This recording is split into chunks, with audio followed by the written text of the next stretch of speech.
parę słów w najważniejszym języku świata dla mnie, w języku polskim. Uważam, że to świata juniorów.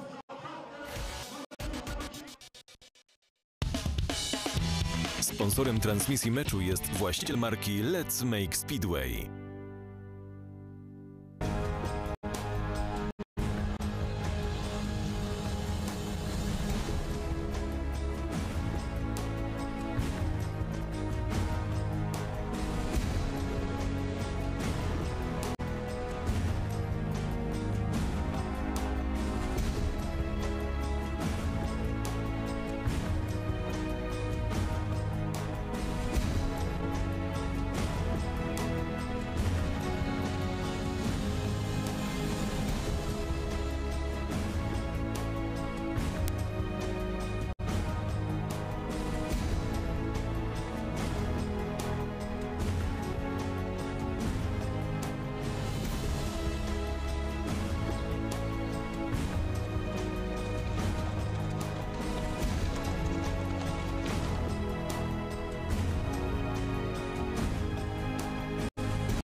Heja, witamy z Mekki czeskiego Speedwaya. Jesteśmy dziś w Pardubicach, gdzie odbywa się wielki finał indywidualnych mistrzostw świata na żużlu. Udało nam się przed zawodami porwać na chwilę aktualnego lidera klasyfikacji, Maksyma Drabika. Max, jak nastroje przed wielkim finałem? Bojowe? Gotowy do walki? Oczywiście, jestem, można powiedzieć, delikatnie zdeterminowany, z wielkim uśmiechem na twarzy. Wróciłem przede wszystkim do ścigania, objechałem, byłem na lidze na wielkim finale na olimpijskim, gdzie panowała świetna atmosfera, jeszcze te emocje do końca mnie nie odpuściły, więc mam nadzieję, że przeniosę je tutaj do Pardubic. I cóż, zapowiada się naprawdę świetne ściganie, super przygotowany tor. Myślę, że wielka zabawa z naszej strony, czyli z perspektywy zawodników, prezentacja i cóż, czekamy naprawdę z niecierpliwością do pierwszego biegu. O ten obojczyk chciałam Cię właśnie zapytać, już jest wszystko w porządku, jest w 100% sprawny, czy jeszcze gdzieś tam go odczuwasz? Gdzieś tam delikatny dyskomfort odczuwam i jest to naturalne, to jest kilkanaście, dopiero chyba 14 lub 15 dzień po operacji, więc... Airplane and being able to see the fact that the sun was shining for a change, as you mentioned, Dave. Yeah, super nice conditioned racetrack. This track tends to be, you know, pretty flat out and, you know, pretty slick and so forth. But the gate's pretty important, as is most of the time in Speedway. But 391 meters is this racetrack, and they'll tend to kind of follow the racing lines that can be on the inside or mid-track. And the nerves in the pits when we were walking around were pretty intense, I thought. Yeah, I think you said to me, compared to the first two rounds where everyone was looking to talk, even in the rain in Gustro 3 weeks ago, people were talking and they were keen to get it on. Tonight, very focused and not too much being given away. Yeah, I think it's, you know, they're obviously, they got their crew around them. And nobody wants to make any mistakes, so they're not really barking any success. The practice seemed to be fairly stable, uneventful from what I understand. You know, the guys will be out there testing their equipment to make sure they got nice speed. The biggest thing now is to make sure mechanically the bikes stay together.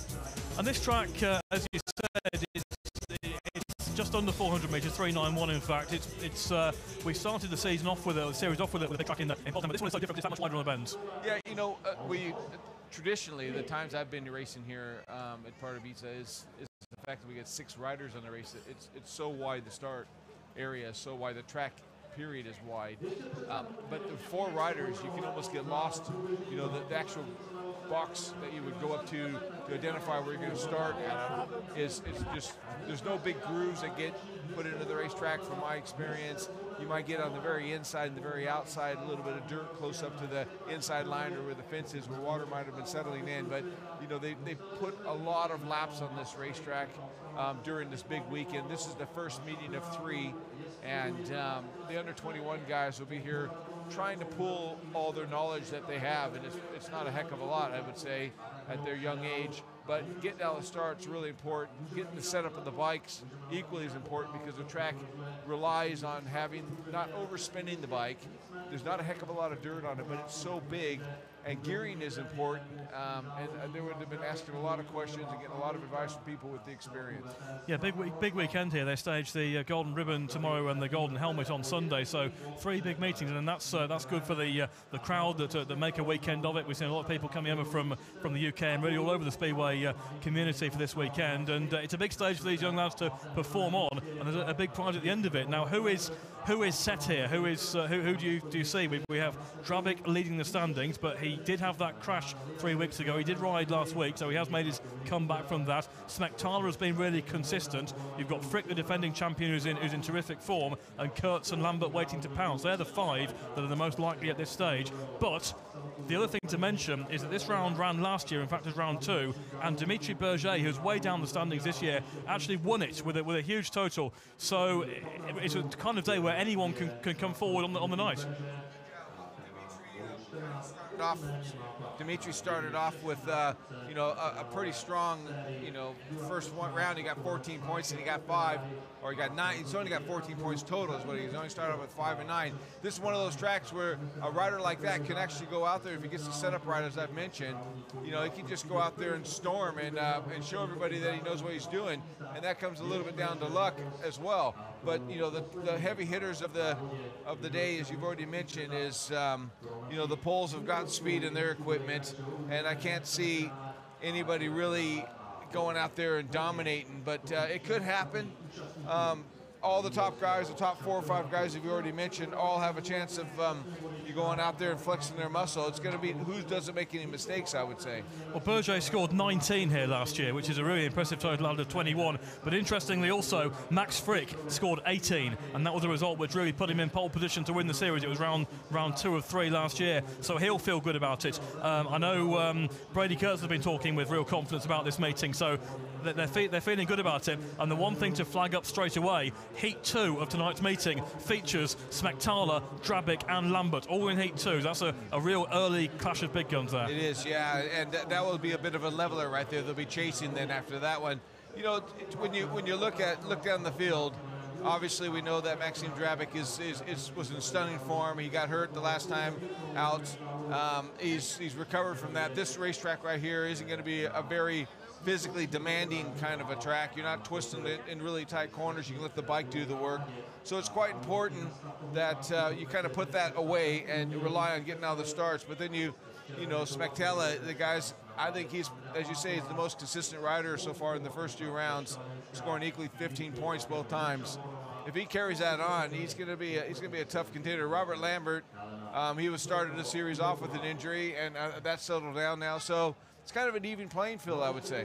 Gustro was a night where several of the contenders would have felt they should have ended up with more. Smektala, even himself, who won the event, he started off with a crash and didn't score in his first ride, and then incredibly we saw both Drabic and Frick crash out in the semi-finals, again costing them points. Here is confirmation of how things stand then overall, and a reminder, if they are level for top 3 positions overall after tonight, then there will be a runoff for those positions. So Drabic on 31, Smektala on 30, Frick on 28, Lambert and Kurtz on 24, and that is where we think the realistic cut-off is. We're not going to write anybody else off. We have a storming night and score 21 points, and others have bad nights, but realistically it looks like those 5 are the ones who are going to be contesting the title here. Anybody from lower down catch your eye there, Sam, that could? We saw Verena rode well in Gustro, and also Jack Holder has done well in Poland on big tracks this year. Yeah, well, you mentioned Jack Holder. I would say, he's got the talent. He's probably underachieved so far. The first round, I thought he did quite well, but he had a nightmare in Germany. Yeah, and when you have a nightmare, the effects of that are the scores aren't very good. 17 points, he would love to have a lot more. So he could be a threat, but all those top guys, they know what they got to do when they get out there on the racetrack and get a good start. Don't do nothing silly. Unfortunately, that second race is loaded, so you don't want to get a last place, that's for sure. You want to try and get a second or a win no matter what. Robert Lambert, the British rider, will be definitely trying to make sure he's coming out of gate 3. It's a long way to the first corner where you got Smektala coming out of gate 1. So the writing's on the wall. These riders would have been studying the program to know what their challenges are going to be, and gate positions it could be a gift around this racetrack. And another factor too, I mean, it's a nice evening. It's not too hot.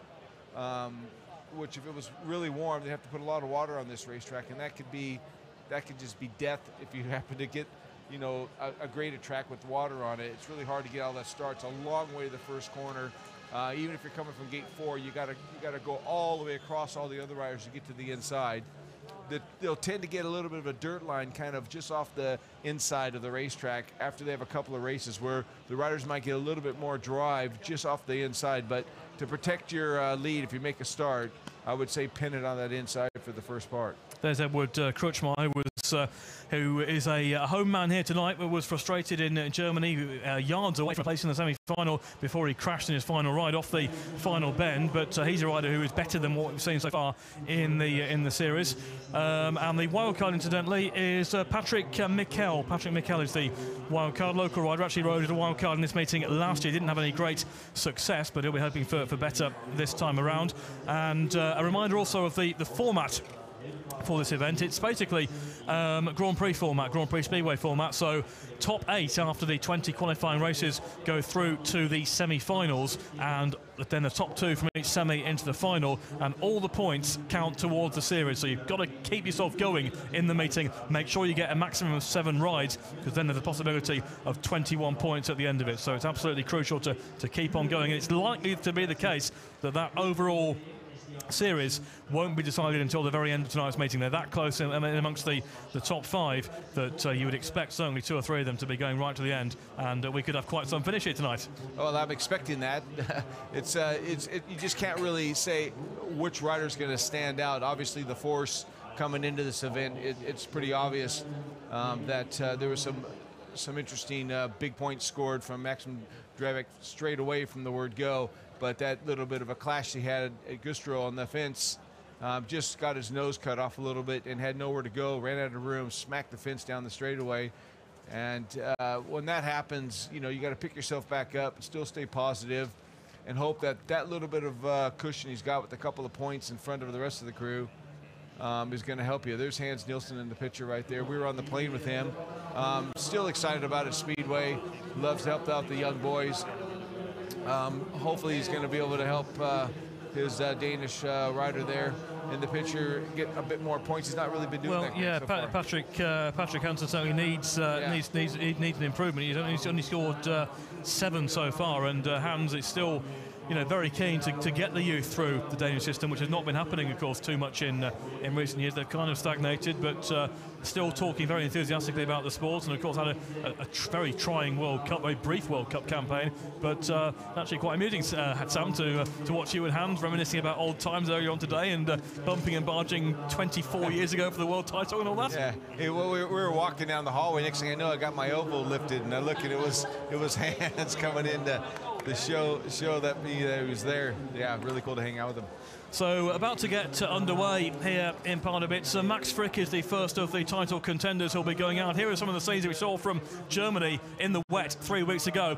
They all did superbly well to get this meeting run without any moans and groans, but there was all sorts of drama, particularly towards the end of the meeting. And you mentioned Maxim Drevik, Sam, and the fact that he lost points with the crash, but the good thing is he didn't miss too much racing. He rode last week in the Extraliga final and scored well in a losing cause for Roslav, and the crash he had, which you'll see shortly, on the home straight, and it was directly below us when it happened. High speed, scary stuff, and it could easily have ended his season. Yeah, he was a lucky boy to come out of that one, and if he would have just been one way or the other, it could have been a lot worse. Even though it was a very spectacular, that was up in the box, us and that one there. But the boys had to battle with hard conditions, and as you said, nobody really complained about it. They just got on with the job. This was some of the action towards the end of the meeting. There was the crash, and it was, as I say, it was scary, and every time you watch it, it was more and more frightening. But the drama was far from over at that point, because then we lost Max Frick in the other semi-final, and the final itself was the most spectacular of battles, involving Spectaler and Kurtz, and there's the finish with Lambert just about going through, and that took about 17 replays to sort out who would come second. Yeah, it was a pretty nice evening of racing, that's for sure. Certainly everyone was still buzzing about that final sometime after the event, and wanting to watch it again to see exactly who'd made which moves. But there were some big movers from that meeting, and Maxim Drevik had taken a 6-point lead into it from his 21-point maximum in Poznan, but that has been cut down to 1 as far as Smektala is concerned, and down to 3 as far as Frick is concerned. So it really is all to go for here in Pardubice tonight. Wherever you're watching around the world, a very warm welcome. Hope you're looking forward to the action as much as we are. If it's the first time you joined us this year online, you're very welcome, and hopefully you'll enjoy the action as we bring you all 20 heats, 2 semi-finals and final, and the crowning of the World Under-21 champion for 2017. Who will follow in Max Frick's footsteps, or will it be Max Frick himself going for the double? And that would be quite some achievement. Not many have done the double. Emil Saifedinov and Darcy Ward in recent years have done so, and Max Frick going in yellow in Heat 1 is a man who could do that here tonight. There is Yevgeny Kostigovs in white, who had a good first round in Poznan, not so good in Gustro, and Edward Kruchmar looking to make an appearance here, the Czech Republic rider in front of his home crowd. Alexander Vrentin rides in the red helmet colour, and he is off the inside gate in this opening race. Only 8 points so far in the series for him. Kruchmar goes in blue, and he has got 11 from the 2 meetings. There are all manner of mechanical issues along the way. Kostigovs goes in white with 15 points so far, and Max Frick is on the 28-point mark in the series. He goes in yellow. Crucial way to make a good start, Sam. Absolutely. Just look how wide that track is. I mean, the riders aren't even have any chance of elbow to elbow unless they're right on the white line. So there's plenty of opportunities, and the track is fairly hard. The practice went well, like I said. They've groomed the track. There's a little bit of moisture in it.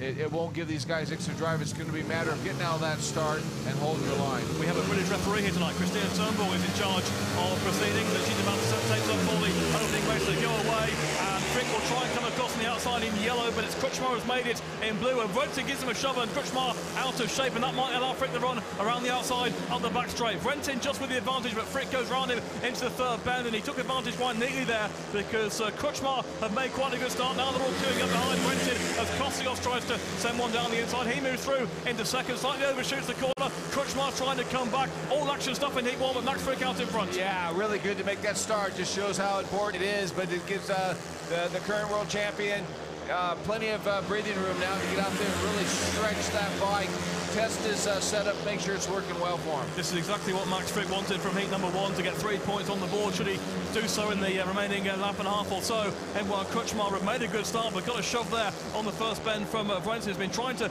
get himself back into play. It's Kostigovs second, and Kruchmar has now come to a halt as they start. Well, no, he's got going again. Did he miscount there? I think Kruchmar may have miscounted the laps there. He knocked it off as they went over the line, and now has got going again whilst he was chasing Vrentin. So a couple of points drop there, but it's going to be a good win in the opening race for Max Frick, making it from the outside gate.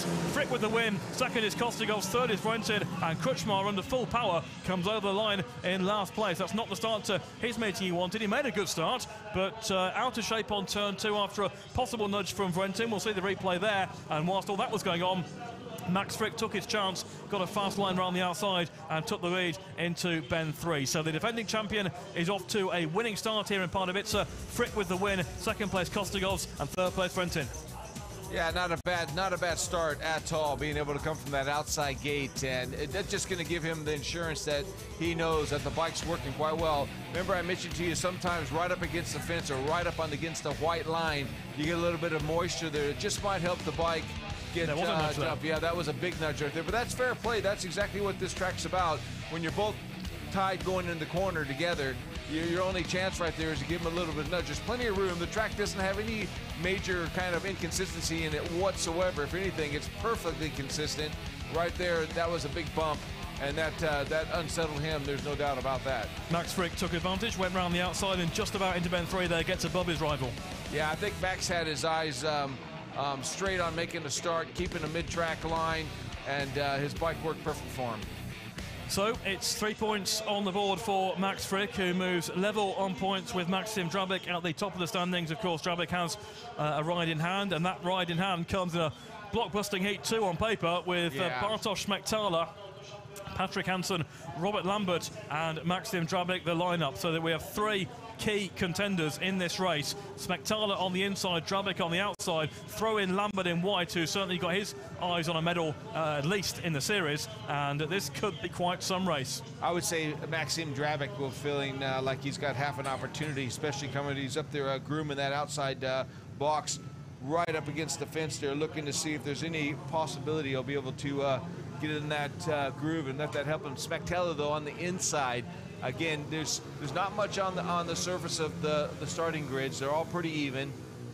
It's going to be a drag race to that first corner. It's going to be quite interesting to see what happens when all four of these guys get there at the same time. We've seen Spectacular make consistently good gates throughout this series, and he has the inside gate here, and his Polish compatriot as far away as he can be off the outside, but throw in Lambert in white, Patrick Hansen in blue, who's not really shone in this series, which was a surprise.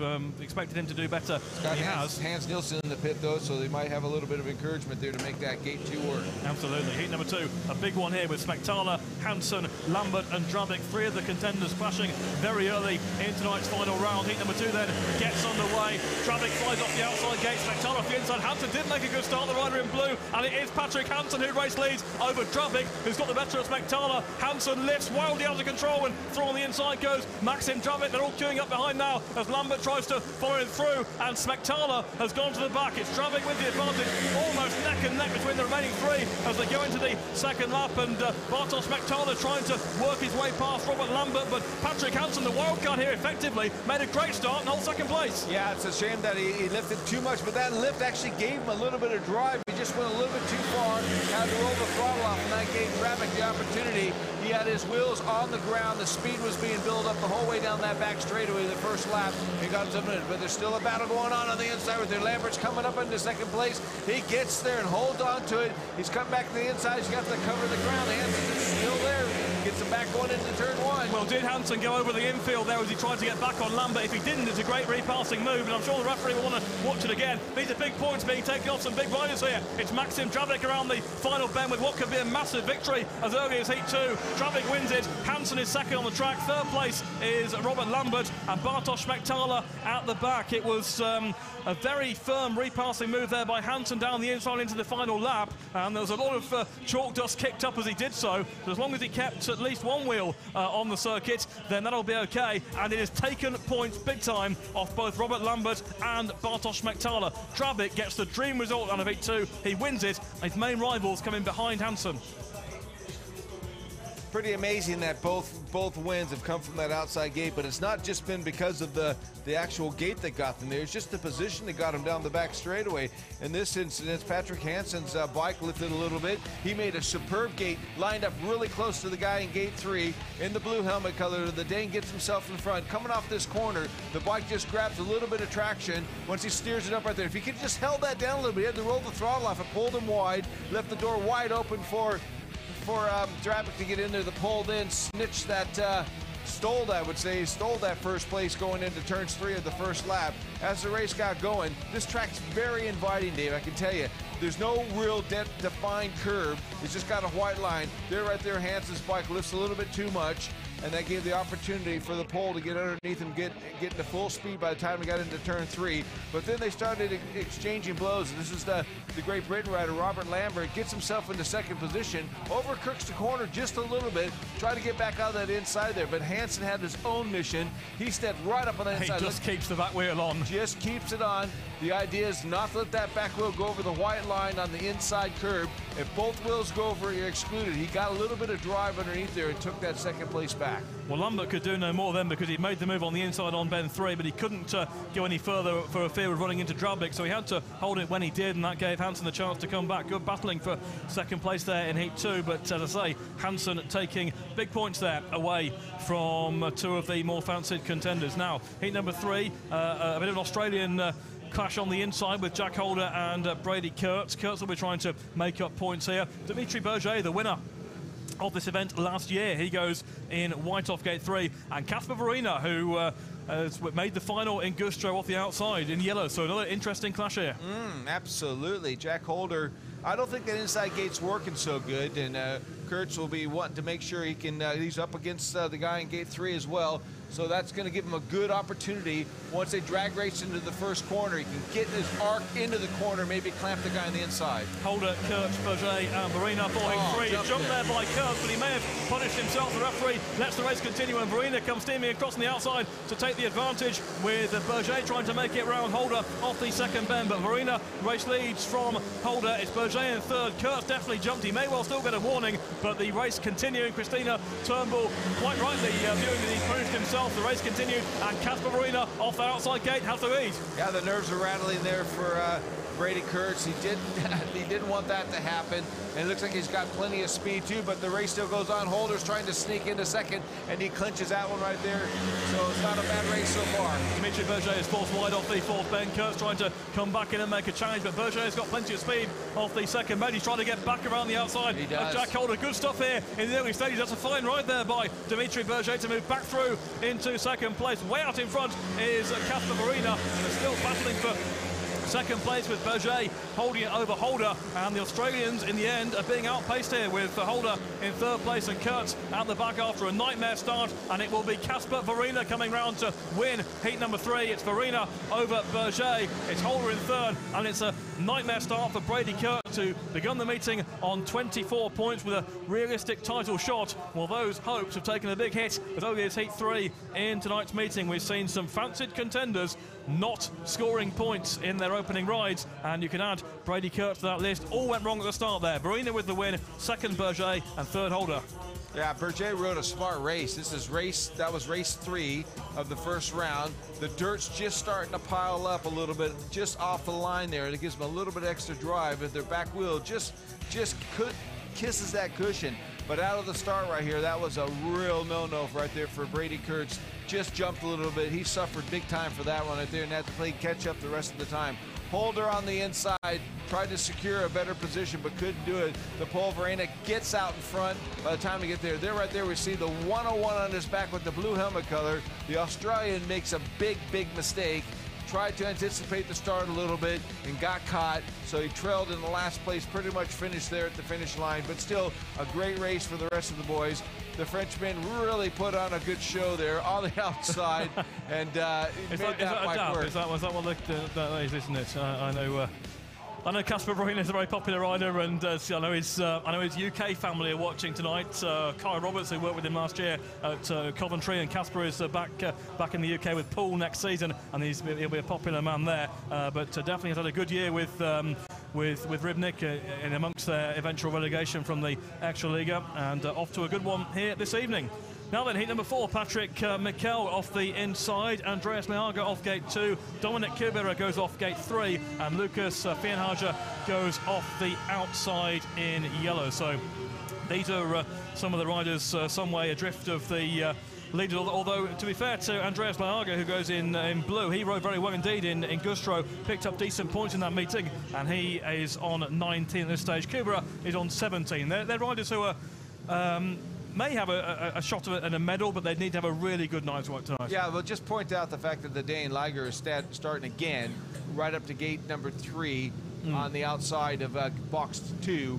And obviously there's a little bit of groove there, and the riders have sensed that's going to help them get to that first corner. It seems to be working from that gate 2, and gate 4 always seems to pick up the pieces at the end of the first lap. Lucas Fienhager on the outside. This time Dominic Kubera in white made quite a good start as well, and he is battling there with Leaga into the first bend, 3 abreast off the second turn, and it's Fienhager who has emerged with the advantage. That's a bit of a surprise. He race leads around turn 3 and 4 with Dominic Kubera in second place, and Andreas Leaga in third with the Patrick Mikel out the back, but Lucas Fienhager has found the going tough. He found it particularly tough in Poznan in the first round, but made a great move there off the second bend, and he's out in front. Yeah, it's smart race actually. Yeah, I mean, on that outside, the track's getting a little bit of extra grip right about mid-track, and that's just an advantage that you have when you start from the outside gate. As long as nobody gets in your way, as Fienhager did, he got himself down that back straightaway and just pulled away from him. Again, another win from gate 4. Andreas Leaga is trying to regain second place here off Dominic Kubera. He calls it tight on the fourth bend. Good move there by Leaga to go through into second place, dropping Kubera to third. He'll try and hit back on the last lap. Can he switch back off the second turn? And Mikel is out the back, but still race on here clear for second. Looks like Liaga has it for now, but it's going to be 4 wins from the outside gate out of 4. It's Lucas Fienhager taking the flag. Both wheels over that one. I've seen that one. Yeah, I don't know. I was watching that. It just looked like Cabero just got both wheels over the white line. Yeah, we might have a look back at that, see if the referee agrees with you on that one, but it's certainly going to be a win for Lucas Fienhager there in Heat 4, and that will do his confidence the power of good after a tough series so far. Only 4 points across the 2 meetings. Liaga in second, Kubera in third. We'll see if we see that final bend again.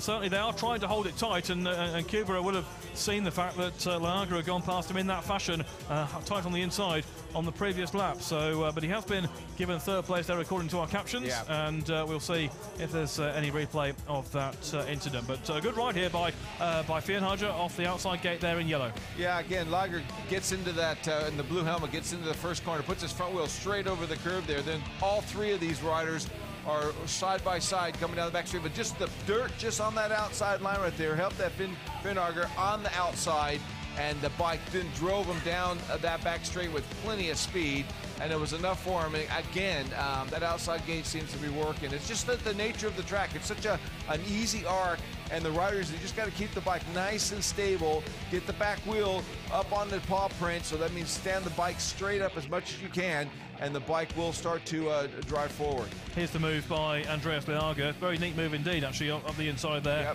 on Dominic Kubera. And he goes through into second place as a result. It's just how close they get. Yeah.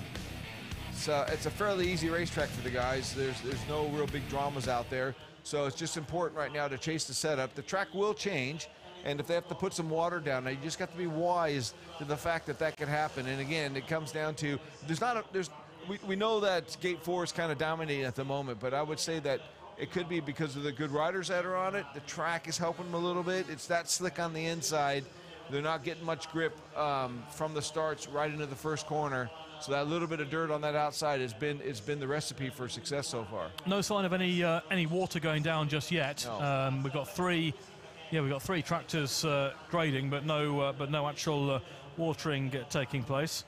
So we've had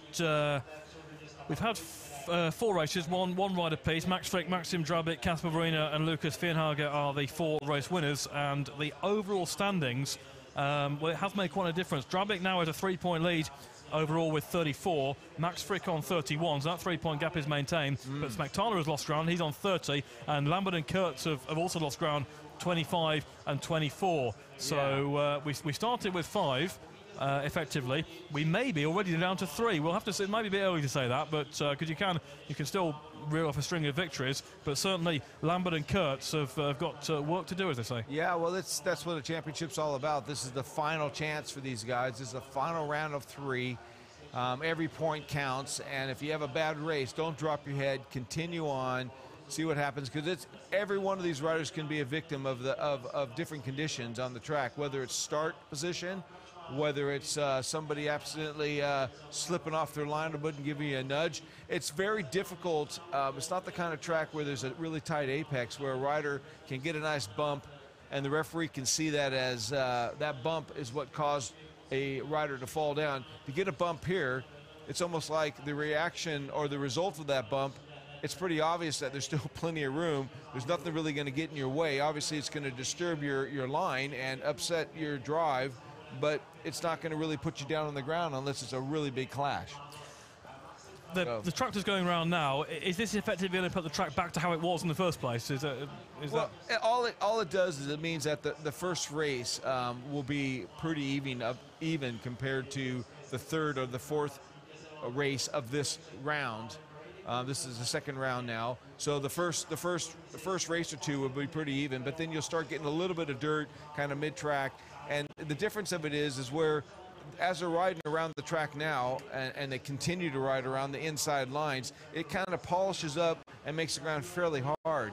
And what little bit of grading they're pulling over that hardness right now, without any water on it, and that would even spoil it, I would think, a little bit more. It doesn't have anything to adhere to, so it's going to be like riding on marbles in effect. So it's just you have to be really precise with your line. Make sure you're blocking everybody out that might have a little bit more grip or a little bit more speed than you might have. and just kind of follow the leader for the first part of this first couple of races. But once that little bit of dirt starts appearing and the track gets slick, and there's no marbles on it, let's call it, from the grading, then the outside line starts working a little bit better. Be quite a while before we see Maxim Drabic on track again. He's out in heat 8, and that's going to be a tough one against Max Frick, Kasper Verina and Dominic Kuber. So a chance for some of the others to try and pick up points in the intervening time. Smectala needs a good one. He's out in heat 5. He's got Berger for company in that one off the outside gate. So that one might be tricky. Robert Lambert's also got the outside in heat 6. He'll be up against Andreas Leaga, Jack Holder and Edward Krutschmar in that one. So Drabic, after the 21-point maximum in Poznan. In fact, now, Sam, we are getting water on the track. Goodness me, we have. You can probably see on the right of your screen, we have one of the enormous lorries going round, and the way they spray these circuits on the continent with the water coming out of the front, it attempts to ensure a fairly even spread and gets the track water very quickly. So that's well, really cool. It's nice now they put all they graded the shell back over the top. Over the slippery line. Like I said, if that water now will go in there and embed that, and hopefully after a little bit of time it would adhere to it. It might just help them out. It's very difficult, but that's all about learning the craft, is understanding that these conditions now the riders are going to be faced with. If you want to be world champion, this is how it is. You know, you can't have that dust, you know, going out and spraying over the fence and affecting the crowd, because they're here to watch and hopefully have a clean you know, they go home being clean.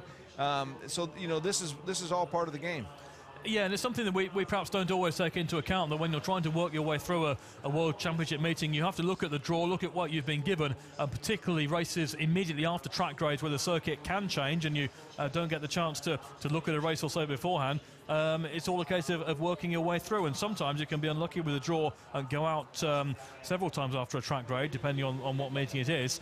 Generally that is not thought to be something that you like doing. But as you say, Sam, in a 3-round series, they've had to contend with all sorts of different conditions. The track in Poznan was tough after a big thunderstorm in the afternoon. Güstrow, I thought the track rode superbly after the rain, but it was still a wet, murky night. Visibility was not easy at times. And tonight, something again completely different. But again, if you're going to be a world champion, you have to be the best in all disciplines. This is a little mini Grand Prix series, isn't it? 3 rounds, and it's important that you just focus on what's in front of you. And right now they have a fairly big racetrack where there's not any big apex, so there's not going to be any nice moves of somebody doing a huge, big, tight cutback and coming under the inside and somebody drifting a little bit wide. It's all about poetry in motion, I would say. All 4 riders will try to keep the speed up all the way around for the 4 laps and just try to pick whatever advantage they can. And the first part of this race now, going into heat 5, after they just groom the track, put a little bit of water down, is get out in front, make sure that you don't overslide the bike. And here's a factor, which cost me a golden helmet one time. That concrete on the inside where the white line is actually all concrete just inside that white line. So if your front wheel hits that, going into the corner, if you happen to put your front wheel over the white line coming in, it's more slipperier than the ground, and your front end speeds up and it can put you down, and I was a victim of that. So that's another point, that you just stay away from that concrete, because the water has been sprayed over the top of that as well as been sprayed over the dirt. So that came in the final of the golden helmet? I was leading it. It was mine, and going into turn 3, I just touched that wet concrete, and the front end just went straight away from me, just like that. It was that easy. List of good riders have certainly won the golden helmet. It's a really popular invitational event that takes place once a year. It stood the test of time on the calendar, whereas a lot of individual meetings have not, aside from the major events that carry on taking place. But this is a major event in its own right, and it's a big weekend for the riders involved. And to start the weekend with this event is very good indeed for the Under-21 series as a whole. It's got a good crowd here in the Czech Republic, and we've seen some good stuff in the early races as well, and the title to be won here this evening. Heat 5 with the riders on track, and it's 2 on the trot for Lucas Fernhager, who rides in red after a win off the outside gate in his first ride. Well, let's see what he can do now off the inside inside gate. Alexander Vuentin goes off gate 2. Bartosz Smectala off gate 3, and Dimitri Berger off the outside. Smectala did not score in his first ride, and he certainly has to score here. Very surprising the young Pole didn't actually make any points in his first ride. he was a heavy contender to actually clinch this thing, looking on the paper when you get into this final round of this series. But with Finn Haja on that inside, coming off that gate 4 in his last race, he was pretty much gifted that. His challenge now will be, you can just see the glazing of the water that's been put on the racetrack just to keep the dust down. These riders got to contend with that. On that outside gate right there, the Frenchman, Biaggi's got an opportunity, a little bit of groove there. But once these guys jump out of the start, their back wheel will start spinning as they're trying to race to get into that first corner. And then once they get into the corner, the bikes then slip a little bit again. And it's such an easy arc. You don't want to overturn the bike, but at the same time, you don't want to lift. We've seen what happened to Hansen, the Dane, when he lifted coming off of turns 2. He lost his forward motion, and he got past. Berger, last man to come in to line off the outside gate, did look quick in his first ride, and as I mentioned, rode very well here last year to win the event. And Smectala knows he needs points in white off gate 3. Heat 5 then gets underway, and Smectala in white has made a good start. Berger trying to come across from the outside, but Smectala is into the first bend with the advantage, and Lucas Fernhager goes through on the inside. Incredible. He won his first ride, and now he's come through on the inside off turn 2, and he leads Bartosz Smectala with Berger in third and Brent at the back, and this is totally unexpected. Lucas Fernhager in a nightmare series up to this point, the youngster. Well, he is now heading home. Bartosz Smectala, who got very close there off turn 2, but can he find a way through? Yeah, Smectala's not done right there. He's cinching up that inside. The track will dry up. Every time they go around each corner, it gets a little bit drier the next lap. So there'll be some opportunity there. So Fernhager's going to have to make sure he covers himself quite good in the red helmet color. Gets a little bit of drive off too. That's going to help him get in there. But I can see Smectala's under pressure now. Yeah, Berger has gone round Smectala. Smectala rather hemmed in second place. And now Berger is making big lines, going wider and wider. And I think he could get Fernhager here as well on the final lap. It's Fernhager with the advantage, but Berger in second with lots of speed. Smectala in third with not the speed I don't think he would want here tonight. It's going to be a bad start to the meeting for him as they come round turn 3 and 4, and it's Lucas Fernhager to win heat 5, and second place Dimitri Berger, third Bartosz Smectala, title contender. Bartosz Smectala has only scored 1 point from 2 rides so far. That's a nightmare opening for him, but what a start for Lucas Fernhager. Amazing to win 2 out of 2. The 18-year-old, the German, whose father was a long track expert, but he's shown very little indeed in the series so far in this sort of competition. But what boy, he's shown something here tonight. He wins heat 5 ahead of Berger and Smectala. Impressed. Remember, I said right now you got to grow in stature to it. At this point in this series, you got to take all the elements. They groomed the track, put some water on it. Gate 1 has been absolutely useless so far. This heat 5 right here, Fernhager makes a really good start, gets himself in front going down that back straightaway. Smectala then has to deal with the fact that he's not getting any extra traction. He's up that inside. They're all waiting. Here's another view of the start. Pretty even. I would say Smectala had the advantage getting to that corner, but to hold that down, the bike will start slipping right now. The back wheel is just hitting that little greasy bit. Can't get the back wheel to hook up anymore, and has to settle for second. But then he ends up getting relegated again. He just is not having his evening's not going his way. Well, at all. Many people were saying before tonight's meeting Smectala is the favourite. People were saying Drabek, Smectala, Frick is in good form, but a lot were saying Smectala. And after 2 rides, things have turned quite drastically against him. Not all over yet, but he's going to need a big turnaround the right way if he's going to turn his night and his title aspirations round here in the Czech Republic. Heat 6 is next up. There's a bike swap going on the home straight with Robert Lambert changing machinery and now moving into line on the outside. He also needs points here in heat 6. He's got Edward Kruchmar in white off gate 3. There is Andreas Lauger in red off the inside, and Jack Holder goes in blue.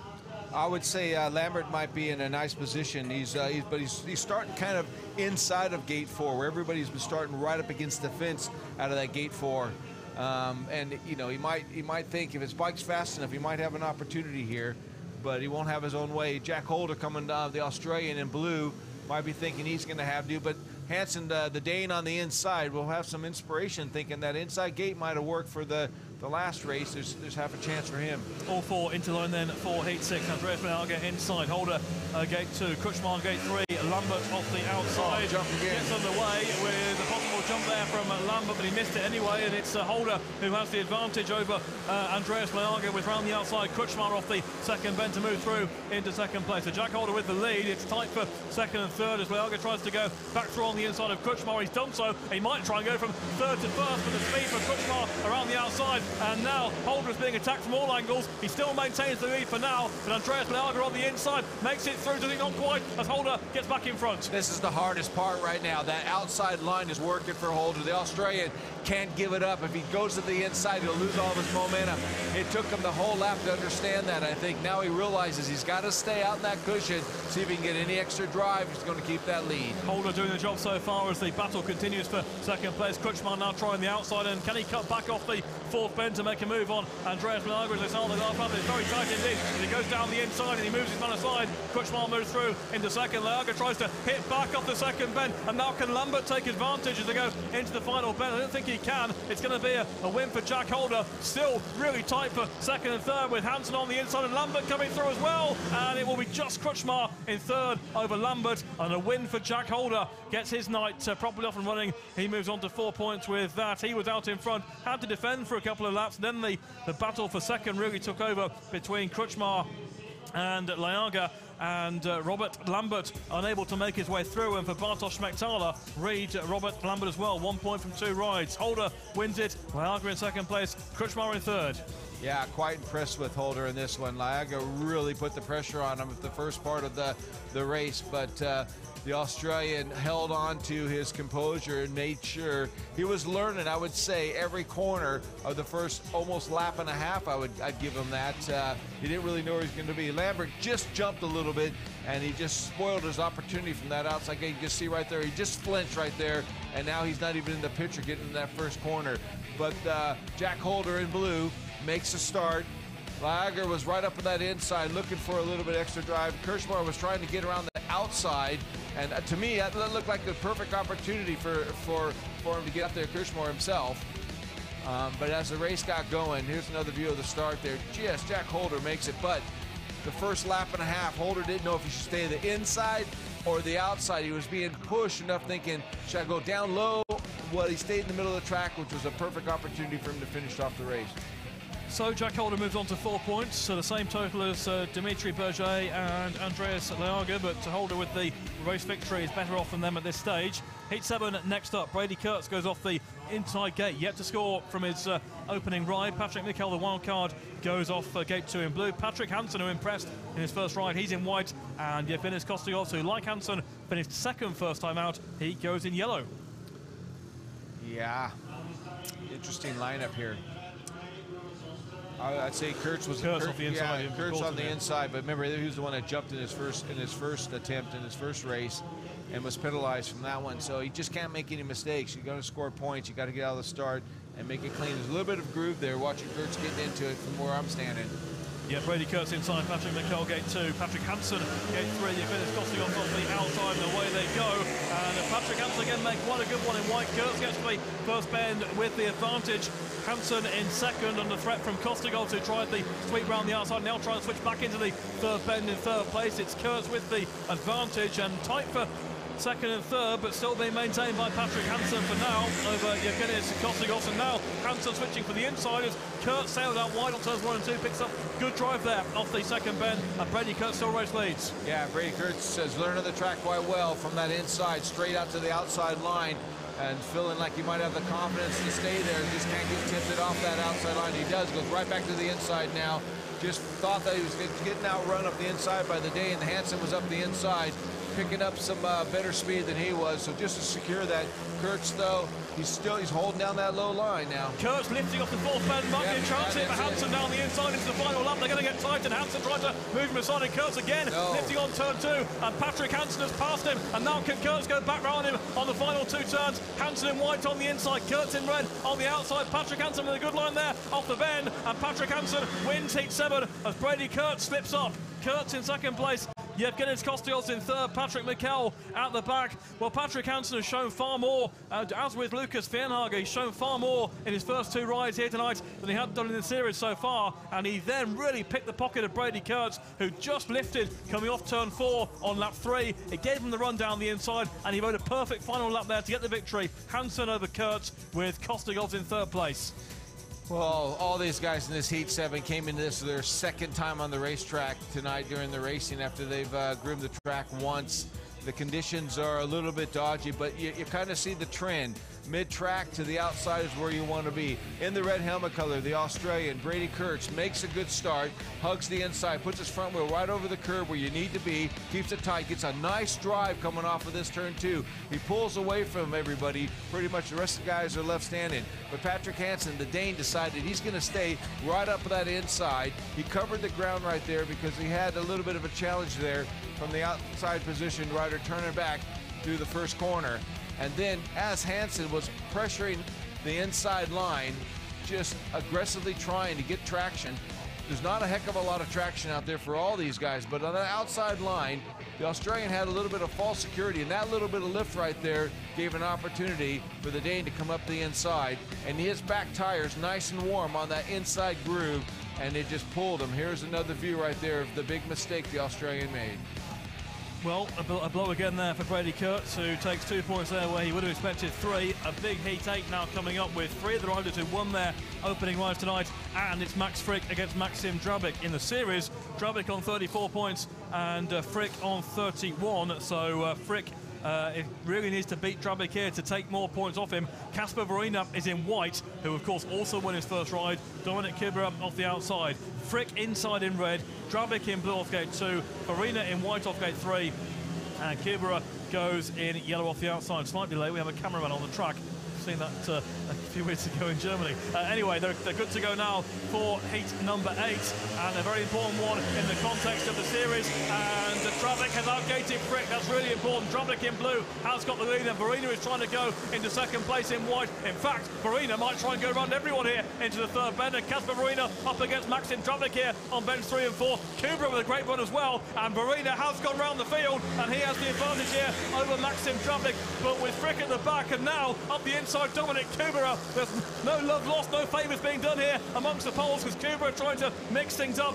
Verina out in front, but if it stays this way, it's a massive result for Drabik against Frick. Oh, wow, how's the tides changed here? Who knows? Verina came from gate 3 in a critical race, I would say, coming from that position, going into the first corner, put him in a nice opportunity down the back straightaway.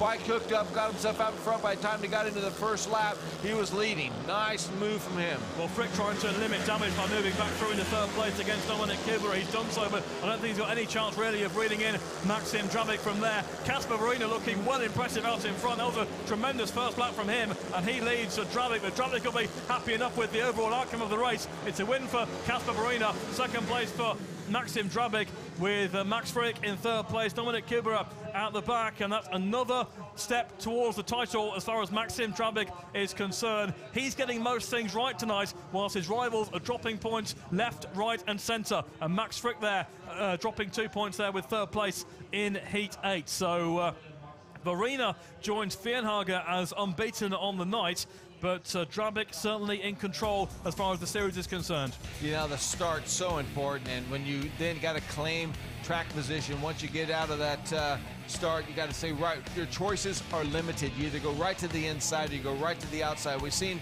Kurtz in the race earlier get blown away by coming from the inside gate, moving right out to the top third, left the whole inside open. At this time right here, Drabik thought he was going to be able to hold on to the inside there, but Fiona from that gate number 3, here we can see Frick trying to get in the first corner first from that inside gate. Didn't get it. Drabik, both these guys are going for the big points right now. Very critical race is Heat 8 for both of them.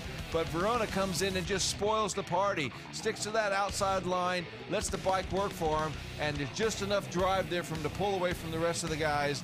And then it was just about swapping the minor places here. Frick just trying to hold on to a point. At least he secured one out of it, but the opportunity missed for the current world champion. Under 21 world champion in the red helmet right there is going to have a lot of work to do now. Yeah, Frick finds himself 4 points behind Drabik. There's his move to get 1 point back against Dominic Kubera. That was Pretty forceful as well on the back straight. He made it through, got his point, and who knows, that could be also important. He's got to make sure he finishes top 8 on the night to continue in the meeting. We saw in Güstrow how things can change. There's the result confirmed with Verena, Drabic and Frick, the outcome from Heat 8. So as the track grading with the tractors starts again on the circuit at the end of the second block of races. Let's take a look at the score chart so far as Kasper Verena enjoying life here in Pardubice with maximum points so far, and he and somewhat surprisingly Lucas Fienhager are the unbeaten riders so far with 6 out of 6. Maxim Drabic and Patrick Hansen also going well. They've got 5 on the night, and then there are 4 riders on 4 points. Max Frick, Jack Holder, Dimitri Berger and Andreas Leaga all on 4 points so far tonight. And you have to go down the order outside the top 8 on the night to find Brady Kurtz on 2 points, Bartosz Schmechtala on 1 and Robert Lambert also on 1. They have got a big mountain to climb in their remaining 3 programmed rides here tonight. And in the standings overall, Maxim Drabic on 36 points has effectively regained control of the series after seeing his lead slashed in Güstrow, where he's now on 36. Max Frick on 32, Bartosz Schmechtala on 31, Brady Kurtz 26, Robert Lambert 25, Andreas Leaga 23, and Verena on 22 now, moving himself up the standings with his couple of wins so far tonight. But Drabic holds a 4-point lead over Frick, and when we look at what's to come, Drabic in Heat 11 has an inside gate against Berger, Kostegovs and Leaga. That might not be totally straightforward. And Frick in Heat 12 has got to go up against Fienhager, who's unbeaten so far, Holder and Hansen. But we're seeing tonight, Sam, other riders, we thought this might happen, other riders who haven't really featured so far in the series, they are coming in, they're shaking things up, and they're taking important points off the people who really want a straightforward night towards the trophy. That came up in our conversation, how we were wondering who was going to be the spoilers that come in here and steal some of the critical There's plenty points of off them. the top guys. Yeah, and they're mixing up good. That's just the nature of this track, I would say. This 391-meter racetrack, there's not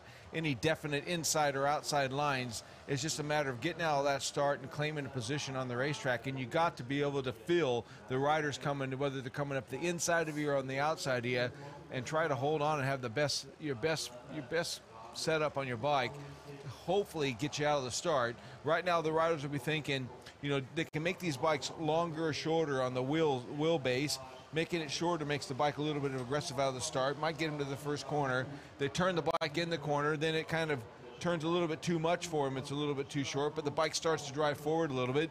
Then you lean back and you get the sensation you're getting some traction, and all of a sudden the bike lifts too much and you lose your forward momentum. So this is all a big learning curve for these guys, and it's hard to master it, but if you can get it right in your race or two tonight, the way it's going, and some of the guys that haven't been scoring big points in the first 2 rounds are getting that setup quite right. If you were in Maxim Drabic's pit crew, if you were his manager, shall we say, or his chief advisor, what would you be saying to him now? Would you be saying just it's got to be calm, no mistakes, and just keep accumulating points? Because the start of the meeting must have been beyond their wildest dreams, really. The fact that they've scored big points, he scored big points, and so many of his rivals haven't. I think that you don't overthink it right now. You go out there and do your best job you possibly can to deal with your gate positions. Try to claim good track position once you come out of the start, and limited damage, really. Try to make sure you don't go worse than a second if you happen to be not leading.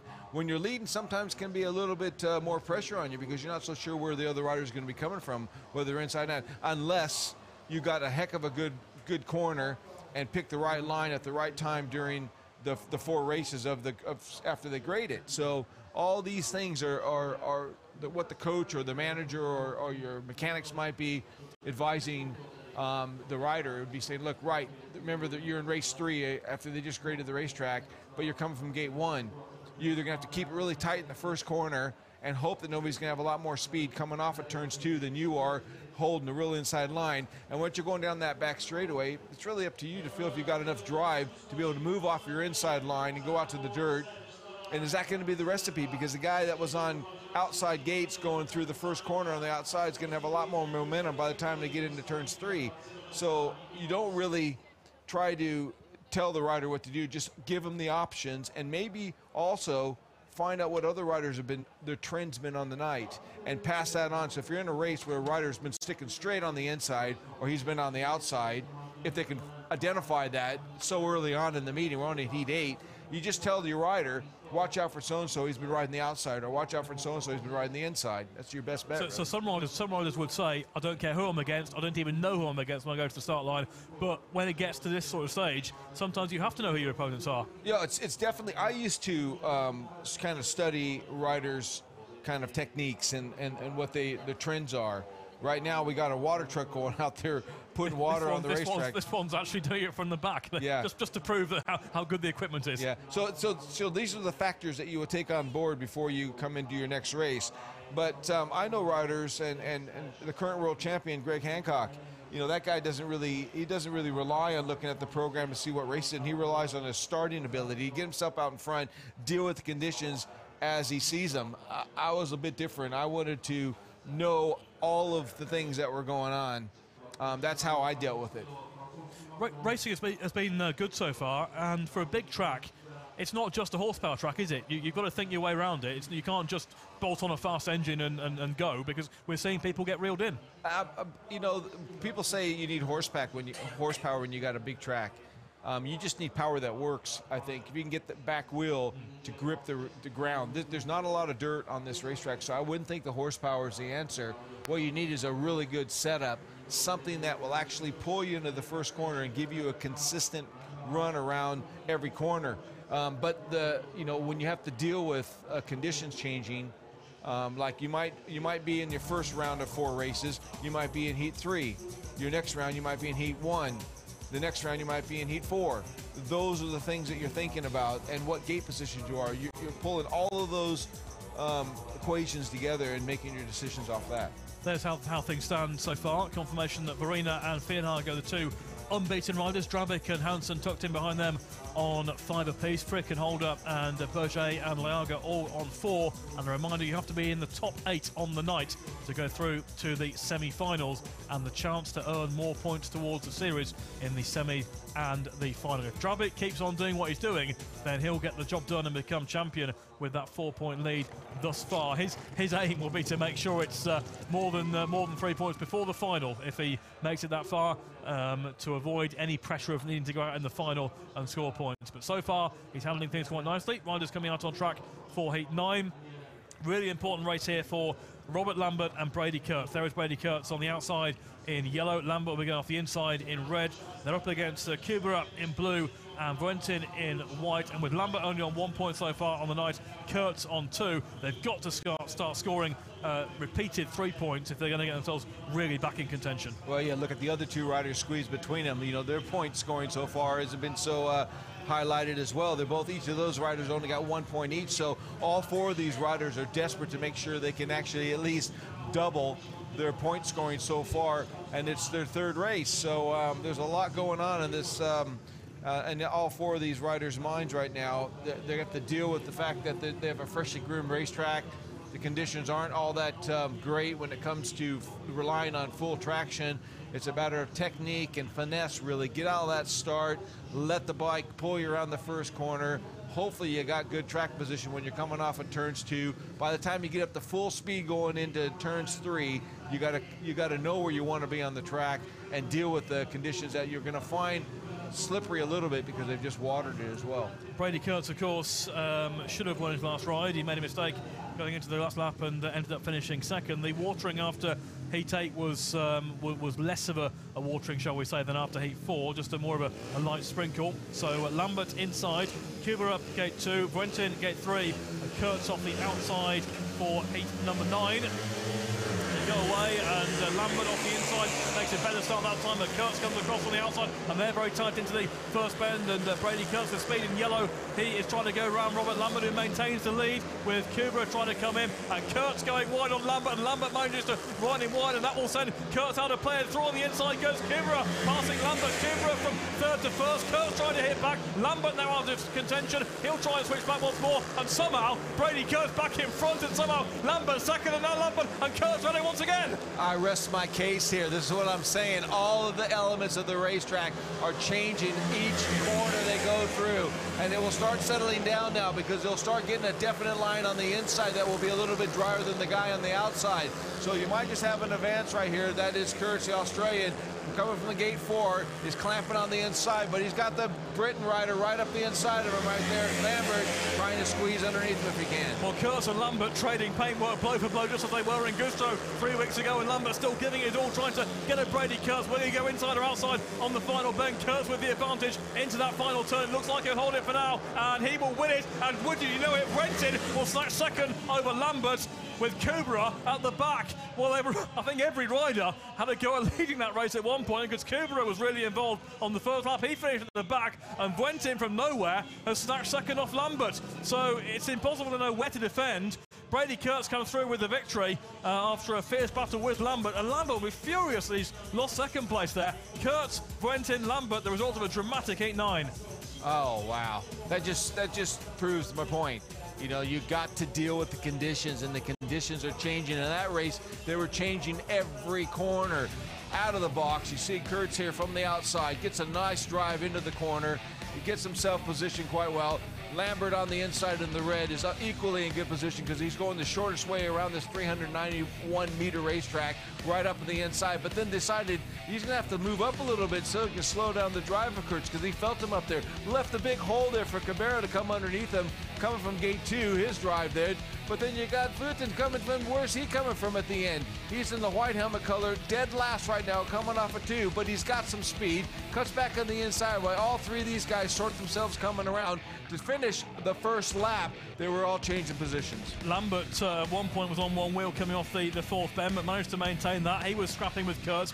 Kubera was in front there briefly before Brady Kurtz came back at him. Lambert followed him through, and Brenton was at the back, but managed to pick his way past Kubera, and then took advantage of Lambert on the final bend for second place. Did I mention poetry in motion at one time? You know what I mean? These riders are all out there trying to get the most out of their bike, and it's not down to them. It's a matter of just keeping the finesse of the whole thing going forward, and it's very difficult at times because you get yourself in a bit of a muddle right there. We've just seen right there Wooten did. It's difficult at the best of times. Quite a race there, Heat 9. Let's see what Heat 10 brings. It's an important one again for Smektala, who rides in blue. The unbeaten Verena rides in red. Patrick Mikel in white, and Edouard Crutchmar goes in yellow. And Bartosz Smektala urgently needs a victory here. And if the results of the meeting so far are anything to go by, Verena has already taken points off Maxim Drabic, and he won't be showing any favours either to Bartosz Smektala. Individual event, all about the points of the individual, and Kasper Verena on the inside. Smektala gate 2, Mikel gate 3, and Crutchmar outside. Heat 10 gets underway, and Smektala this time in blue has made the start. He's got there in front of Kasper Verena. The speed from Crutchmar in yellow around the outside. He'll try and get round Verena as well. Verena trying to ride him out a bit there, very close into the third bend, and Crutchmar has gone round Verena into second place. Smektala out in front. He swings it wide off the fourth bend, while Crutchmar has got plenty of track knowledge around here. He'll be trying to search for some lines, trying to get back at Smektala. It's Verena in third place, but this might just be something for Bartosz Smektala to get himself kick-started. Yeah, Smektala did a really good first lap there.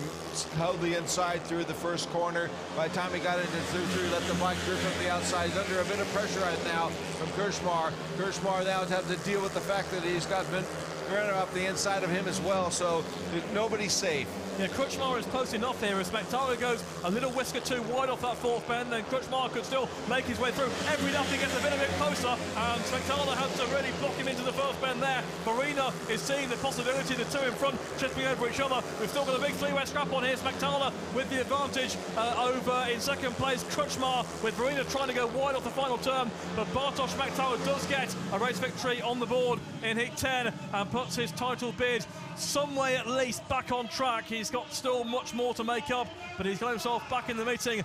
First bid to try and make the semis. He's got a win on the board there in Heat 10. Smektala holding off the challenge of Edouard Crutchmar, who spent 4 laps trying to make his way through on the inside. Couldn't do so. Kasper Verena there in third place, dropping his first points of the meeting. But a really important ride there and a win for Bartosz Smektala. Yeah, Verena was the biggest loser in that one, wasn't he? Coming from that inside start position. Thought he might have a chance to get there, but Smektala having only 1 point going into heat number 10, he meant the business. He needed to make that gate 2 work, and it did. In the blue helmet color, Bartosz Smaktela makes the start, gets himself in there. Look how he put his front wheel over the curb there, the white line, keeps it down low, lets the rest of the boys deal with the fact that he's made the start. Then he gets into turns 3, and he lets the bike drift up, leaves everybody the opportunity of false security, I would say, to be able to cut the bike up the inside, to be able to get back underneath him. And Kirschmar was the one that got himself into that position coming off the first lap up the inside. There's another view of the start there. Smaktela makes a really good one and makes sure he seals the deal, controls the race, but he was under immense pressure towards the last probably lap 3 and 4. He had a lot of people breathing up the inside of him and then on the outside of him. He really didn't know where to go. He decided to stay down the low line the whole way the last corner, and it paid big dividends from there. Finally scored some points. Now he's on a total of 4. He only had 1 going in that race, so really thinking a lot in that one, and that's what you got to do. Yeah, Bartosz Smaktela, 4 points from 3 rides. Now heat 11, we'll see what his one of his rivals for the championship, Maxim Drabik, can do off the inside gate in red. In what's a pretty tough race here, there is Maxim Drabik with the leader's race jacket, the gold race jacket. Dimitri Berger goes in blue. He's got 4 points so far. Yevgenis Kostygov's in white with 3. And Andreas Lajaga in yellow. He's got 4. So Drabik here with the inside gate. And that gate's only provided 1 race winner so far. So let's see if Maxim Drabik can... and that race win, by the way, wasn't from the gate. So it's been pretty tough for the rider from the inside to win races. And Maxim Drabik, the series leader, in control as things stand. What will heat number 11 bring for the rider in red? He's trying to win a try. He's made a good start there off the inside. Really did anticipate perfectly and made the start. Maxim Drabik leads, but turning back is Dimitri Berger off the second bend. Berger hits the front, and now Kostyov will try and go through as well. Drabik is out wide into bend 3. Now will he try and go around the outside of Berger? Yes, he will. Can he do so though? It's Berger just over Drabik as they cross the start-finish line almost together. Great ride by Maxim Drabik to go round Dimitri Berger. He race leads. It's Kostyov in 3rd place. Lajaga at the back. Equally good ride from Berger to get himself in that position in the first lap there, to put pressure under Drabik, to make sure he had to work hard. A little bit of lift right there for Kostyov, but he holds on to that one. But still, they're swapping blows, the 2 guys out in front for the first lap or so, and Drabik seals the deal so far and stretching his lead now. Yep, Drabik doing all he needs to do so far tonight, and he showed there the racing instinct as well to certainly not put himself in too much danger, but still get himself around the outside of Dimitri Berger and take the lead, and to move himself, if he gets through safely here, onto 8 points from 3 rides and stepping his way nearer and nearer the title. Around turns 3 and 4, it's going to be Maxim Drabik with the victory. 2nd place, Dimitri Berger. 3rd for Kostygovs, and Lajaga out the back, and Drabik can take another sigh of relief, another step nearer for him as he makes it 8 from 3 here in Pardubice this evening. And that was a good ride up against a very threatening Dimitri Berger on the opening lap. Drabik had all the answers. Drabik wins heat 11 from Berger with Kostyovs in 3rd place. Berger did the ultimate clever move in the first corner. Drabik made the start from the inside, gets himself in there, but Berger does a really nice job of turning the bike back.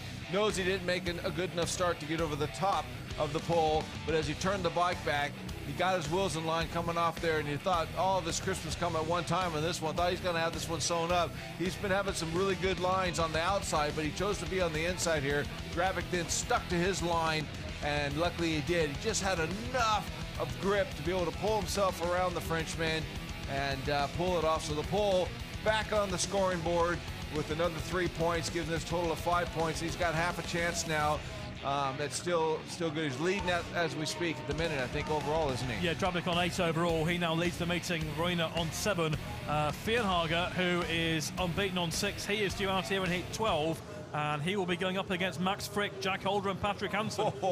Good racing prospect. Yeah. And it's crucial for Frick, who rides in blue, who starts this race 7 adrift of Drabik and has simply got to start clawing it back. Yeah, the 3 points are desperate for the current world champion. He's the one trying to hold on and defend it here. And what did he score last time he was here? 18, I think it was. Yeah, last year he scored 18 points, so he's well scoring under what he's normally used to doing around here. And Max Frick racing here tonight, missing his UK team, Bellevue, in the Premiership playoffs against Wolverhampton. They're about to get underway in about 15 minutes' time in Manchester, with that meeting being rearranged on numerous occasions due to the weather. But Frick obviously defending his under-21 title here. This is going to be a tough race with the way Fienhager has ridden so far. Hold up off gate 3, and Hansen, who's been excellent. Yeah, Hansen's he's been scoring some good points, and he's been making some good starts, and he's on that outside gate. The gates have been fluctuating a little bit. Gate 4 dominated the first 4, but not anymore. So Max Frick in blue with some pressure. That's a definite jump there by Jack Holder. The Reds are straight on. The Reds are straight on from Christina Turnbull, who for the first time tonight has to stop a race. There have been a couple of races before where there has been movement, but the rider has actually stopped when the tapes went up and penalised themselves. But that time I think Jack Holder a little bit too enthusiastic, shall we say, to get going there in heat 12 in the white helmet colour. Didn't touch the tapes, but I'm sure we'll get some kind of a warning, and we'll just await the replay, and you'll see the rider in white making that movement. It's Mr. Holder trying to get good gates, difficult as it is, just to make the start even. There we go. But that's definitely, you know what? He actually at the tape, he actually looked like he just made a good start. Did he make such a better one than everybody else? Oh, he just let that clutch out exactly when the tapes went up. I don't know if there's any anticipation there or not, but he was ready for that. Let's watch again. Well, I think, was the rear wheel spinning? Just maybe, huh? I think just, but actually, here we go. No, it wasn't. No, looks too darn good though. We can criticise referees for all we like, but the minute that happened, that was just a perfect start. Yeah. God. But as I say, I don't blame the referee at all, because we're sitting directly below the referee, so we've got virtually the same view. And as soon as that happened, I said straight away, that's a jump by Jack Holder, and the Reds came straight on. Well, he definitely catapulted out of the start compared to the other 3 riders. Yeah. And so maybe it was unfair, maybe it wasn't, but that's the kind of start you want to make every time, isn't it? Well, absolutely, yes. No, so, I'd imagine there's a little bit of anticipation there, because you're not that quick, and you just have to have the instinct that it's going to go. And that's what the referee will be saying. Yeah, exactly. it was too good. It was so perfectly timed. You can't beat the referee's reaction. That's what the view will be. So he's got a warning for it, which he'll be a bit frustrated about, I'm sure. But back in for the rerun in white, Jack Holder. Lucas Fienhager going in red off the inside, unbeaten so far. I didn't think I'd be saying that, with all due respect to Lucas so far tonight, but fair play to him because he's ridden superbly. Max Frick on gate 2, Jack Holder gate 3, and Patrick Hansen off the outside. Well, he's got an opportunity to keep it 3 in a row from the inside gate. I would say, you know, if he's feeling confident right now. Max Frick's having a bit of a downer, I would say, a little bit. Jack Holder's not as consistent as he wants to be. Hansen's trying to pick up the pieces, but Fienhager could actually dominate from the inside gate. He's just got to put the wheels perfect position in the first corner. Restart then of heat number 12. This time that away, there was certainly also that time of Frick. Blue has made a better start that time. He's got to the bend in front of Fienhager with Jack Holder in white trying to go around the outside. They really bottle up there, but second, third and fourth, my word, are they all going to get around there? 3 into 1, it just about goes. It's Frick with the advantage through the head of the battle for second. Hansen has got the second over Holder with Fienhager at the back. Well, exactly what Max Frick would have wanted there. Made a good start in blue, got above his man into the first bend. They're all scrapping away for second place. Holder going back round Hansen, and Frick out in front. Yeah, nice ride from Frick. Good start as well. That's really put him in this position he's in now, letting the bike do the work now. The guys are letting the bikes run now up to the high lines. They're getting a bit of extra grip out there, leaving the big open on the inside, but there's not a heck of a lot of speed you can generate when you're turning the bike hard on that inside line. So the place to be is exactly where Max Frick is. Yeah, we did see quite a few inside passes earlier in the meeting, but it may well be that with the speed and the way the driver's moving out, then that is the place to be. And Max Frick race leads up the back straight for the final time, ahead of Jack Holder, who got the better of Patrick Hansen. Lucas Fienhager's fine winning run is coming to an end in heat 12, but it's a win for Max Frick, who keeps himself in play. Frick with the win over Jack Holder. Third place, Patrick Hansen, and Lucas Fienhager out the back. And Frick moves on to 7 points this evening. That's 1 behind Maxim Drabik on the evening, and he's still there or thereabouts. He's 4 behind Drabik in the overall standings. He'll need a favour elsewhere if he's going to retain his trophy, but if he keeps on winning, you never know what might happen. Yeah, Frick winning 12 and have Holder and Hansen. Yeah, you just got to keep plugging away for sure. Fienhager on that inside, I was bigging him up a little bit to see if he can actually do the damage, keep the consistency going, but he just spun and the bike lifted and squirreled out of the start. Max Frick, the Australian, defending his champion championship title right now by making another 3 points to his scoreboard. Took this first lap and really meant the business. Let the bike really run, and he's got the speed. The rest of the boys piled up going into turn 3, and Jack Holder, the Australian, gets around the other two guys that were trailing 3rd and 4th, held on to that right to the finish line. But Max Frick didn't put a wheel wrong, had to battle getting in that first corner, but after this battle, it was all his own way.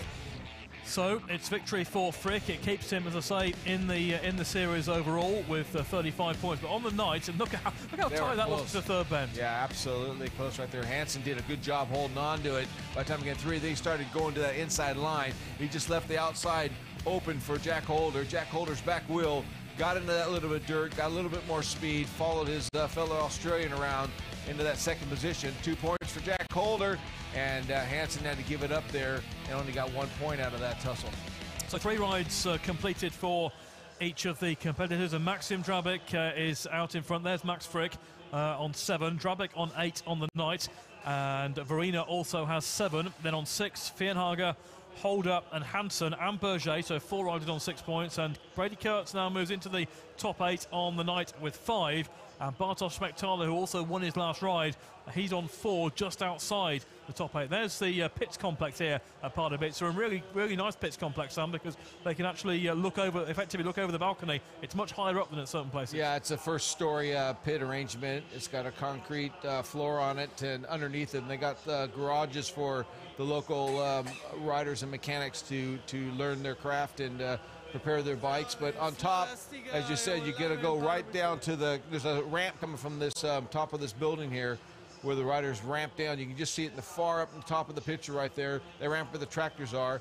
They get pushed off up there, and they come back and approach the racetrack through those gates there. It's a nice setup. It's been here forever. I think it's 70 or something years or something like that. The golden helmet's been going since goodness knows when, hasn't it? Wow. That was 19. Yeah, 69 of them they've done so far. Next year's their 7th year. I'm sure that'll be a special one. And they do attract big name riders to it, and for an invitational event, and the riders clearly are keen to do it as well, which I think is important. And they run 6 riders in a race. That's how wide this track is. So there's some nice photographs. I got a big poster of me out in front or somewhere along, pinned up at home where I'm on this racetrack, and back in 1986 I think it was. Just a fabulous place to come to, and the fans are, the under 21s, there's not a huge crowd here today, but there's 2 more meetings to come, and it's tremendous whenever they have the golden helmet. It was here last year where, if you recall, Nicky Pedersen won the Speedway Euro Championship in Ribnik with that amazing performance of winning, I think, 5 out of 6 rides, scoring 17 points, and then trying to do a weekend double. Ended up having a big crash up on that third bend when I think he was battling with Enu at the time. He was, really knocked his head, and that really started off a really unfortunate series of injuries for Nicky. And still talking to Hans Nielsen, the Danish team manager, on the plane when we were ready to board, I was asking him about Nicky, and he was saying that Nicky's trying to get fit. I think he said he had a ride last week, possibly, and he's still not 100% yet. Still got some work to do, but looking forward to possibly getting back on the bike and getting back out there for next year. We certainly hope that's the case, and wish him well for doing so. Let's just take you through the overall standing so far with the 3 rides completed on the night. So the riders could have a maximum of 4 more rides to come, so a maximum of 12 points available for the riders. So what that has done effectively, well, more than effectively, it's reduced the number of potential champions here down to 4 riders, because Robert Lambert on 26 is 13 behind Maxim Drabik. So even if he had a fantastic run, then he would not be able to catch Drabik in the series. So Drabik's on 39 points, Frick's on 35, Smektala's on 34, and Kurtz on 29. Very much the outsider at this stage. But Frick and Smektala, just the fact that they've won a couple of races, it just keeps them ticking over if something goes wrong for Drabik. Well, absolutely. You never give up until it's over, and you're always thinking positive. If you weren't thinking positive, you wouldn't be in this event. Period. It's over 3 rounds, so every opportunity can still happen. A rider can get knocked off and get hurt. You don't know what's going to happen. So you don't want that to happen, but you just got to be ready for all the different opportunities. Just looking at what they've got to come in their next rides, Drabik going out in heat 14, and he's got to face Krutschmar, Fienhager and Kurtz in that one. So we'll see. We certainly had all the answers in the previous ride. So that was impressive. And Max Frick goes in, Smektala in heat 15 off the outside, Jack Holder in that race. And heat 16, Max Frick involved with Dimitri Berger and Robert Lambert's only scored 2 points so far tonight. I mentioned Lambert's on 26, so isn't going to overhaul the 39 that Drabic currently has. No, I think Max Frick's actually got the bike working really well now. He's probably using with a bit of confidence after that last. Yeah, he did look in that last race. Yeah, he did. He was going. He made the start nice and clean, got himself in front, picked the line, and let the bike and himself pull away from the rest of the riders. Looked pretty confident. Looked like a world champion, actually. Well, so, which he was, yeah. Yeah. And actually getting some Grand Prix experience now. He rode in as a replacement rider. He rode in Teterow the day after Gustro. Didn't have a good night there. I think all sorts conspired. The weather was awful that weekend. He'd had another crash in his last ride of the under-21s. But then he rode in Stockholm last weekend and won a race. So, again, just showing that, and we saw him in the pairs earlier in the season too. So, Max Frick's a rider that you're going to see plenty of in the next few years. He belongs at that level. Yeah, I would say Brady Kurtz in heat 14. He's going to have to be able to help out Frick, I would say, by making sure he can take care of Drabic. Maxim Drabic is coming from gate 3 with Brady Kurtz coming from gate 4. Kurtz only scored 5 points, but he's also... And after a last place in his first ride, he should have won his second ride. Yeah. So he is getting himself to the front. And he penalized himself in his first ride by trying to anticipate the start, and he got held back for that. So, you know, anything's possible. But I imagine the boys, when they huddle up in the pits, they're throwing these ideas around. And certainly when they huddle up in the pits in the Maxim Drabic camp, they'll be feeling it looks quite good. He came into this meeting 1 point in front. He's now 4 points in front. 39 over 35 to Frick, and then 34 to Smektala, and then Brady Kurtz, the other rider, with a mathematical chance now of winning the series on 29. Yeah, I would say Drabic is feeling really happy with that score. Still got lots of work to do. The changing conditions of the racetrack, meaning, you know, they have to prepare it every time. After 4 races, they go around and grade it, put some water down, as we're seeing here, and that just puzzles the riders. Some riders can actually deal with it quite good. The setups of the bike sometimes play on their minds, whether they want to make a change if they think they're coming from the outside gate versus the inside gate. They just water the track. It's not been water because you're in the second or third race of after the grading. The bike will handle a little bit different, react a little bit different, but the most important thing is to get the bike set up to get out of the start, give them half an opportunity to be able to claim a position through first corner, and be able to seal the deal by the time they got up to full speed after 1 lap. That's down to the mechanics to kind of oversee things, watch what's going on the track, know their riders, obviously. And some riders will come here with the setup thinking their bike's good, and they don't really think that they need to make any changes. It's down to themselves because they feel they made a mistake, a little bit tense out of the start, maybe overturned the bike a little bit. It's really not to blame the machinery, but you do need a little bit of help. If you got the bike set up right, it will help you be able to fulfill your commitment to putting the bike on the track at the right place to get the advantage, that's for sure. Well, Heat 13 is next up after the most recent track grade. This features 2 of the riders who have been very much in play, with Patrick Hansen and Kasper Verena going in red and blue. 6 and 7 points respectively. Laoga Hansen, I should say, in white, and Vuentin goes in yellow. Yeah, I would think that Patrick Hansen coming from the inside will, you know, his gating ability might play dividends in this one. Track's a little bit slippery. Might get yourself into the first corner. But that would probably be the game plan. I'm sure that's what Hans Nielsen will be telling him. With Laoga coming from gate 3, look, he's close to the starting marshal, which is up next to gate 2. It's a long way between gate 2, 3, and 4. He's moving now, I think. Yeah, he's moving over. But then, you know, when you dump that clutch, you come across all of there. There's Hans Nielsen right there. You know, would have advised these guys on what their best chances are. But the riders are in charge when they're on their bike. They're dealing with all these elements as they're approaching the start line, trying to work it out. They might change their minds once they get there, but they're the ones that are looking in front of themselves, seeing what's in front of there as far as water on the track is about. Hansen inside, Verena gate 2, Laoga gate 3, Vuentin off the outside. It's a flying start there by Kasper Verena with the red lights on again from Christina Turnbull, who had a very quiet first 10 or 11 races, and now has stopped a couple with, again, the accusation, I'm sure, of movement at the start. And we'll see the replay on Casper Verina there, the rider in blue, who was away first. But we'll see if there was clear movement there. Here we go. Rider in blue, and yes, Yep. does just go early. And that little bit of movement, look what it did. It just Gives him a bike left over the man on the inside. It does. It just gives him that little bit of forward motion, so the bike doesn't stand coming from a dead stop. Once you react with the clutch and the bike jerks, the back wheel starts spinning. So that little bit of inertia moving forward slows the back wheel down from spinning and gives him that.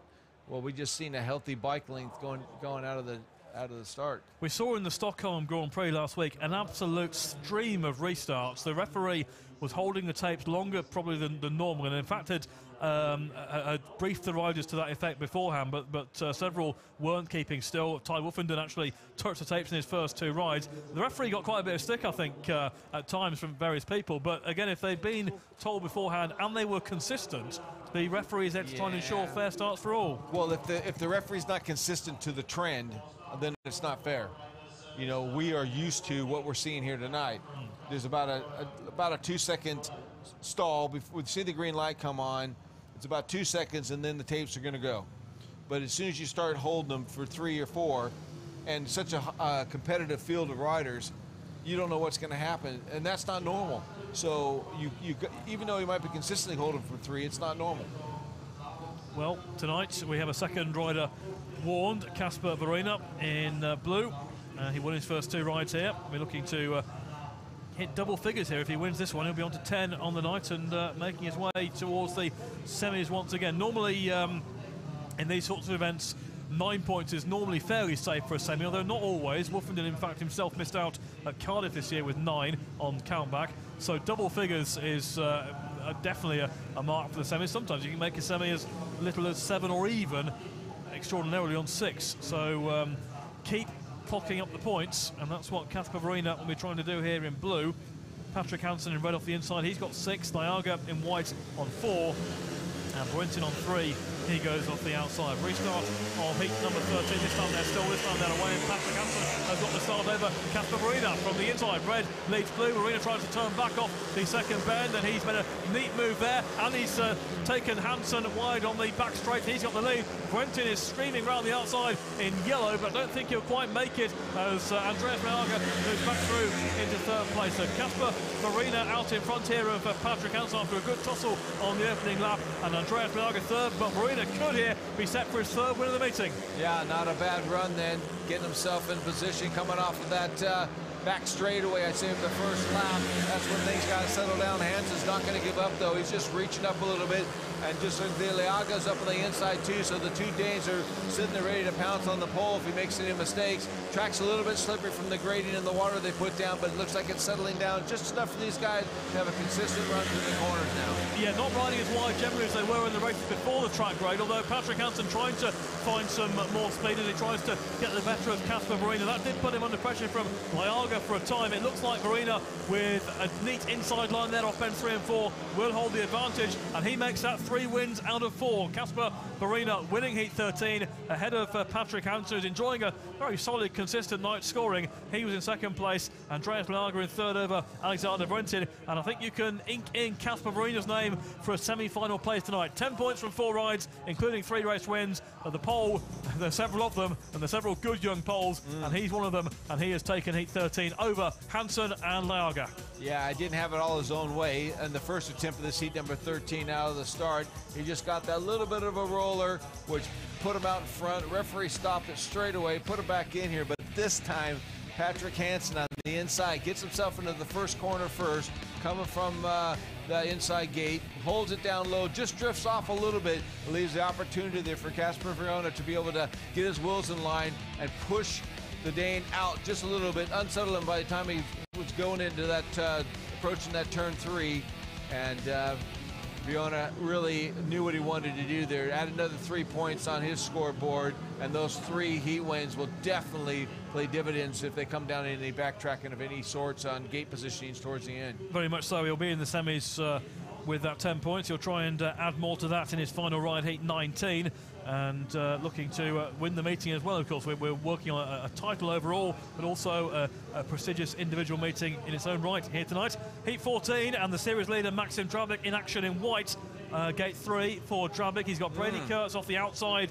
He's got Krutschmar and Fienhager off his inside. Krutschmar in red, Fienhager in blue, Drabik in white, Kurtz in yellow. Yeah, we're you know, bigging up Drabik a bit here. If Fienhager can actually pull off a win off that inside move on gate 2, if he was able to do it. Krutschmar again on the inside, looking for a starting position. He's right up against the curb, but when you got Drabik's going to be under some pressure, because on the outside of him he's got the Australian Kurtz. But again, Krutschmar sitting in a really good position on that inside gate. If he's feeling confident, dump that clutch. Everybody settle down and don't try and anticipate. Now the referee won't stop it, and it'll be a clean start. Rider in white, Maxim Drabik, holding a 4-point lead after 3 races tonight in the standings over Max Frick and 5 over Bartosz Schmechtala.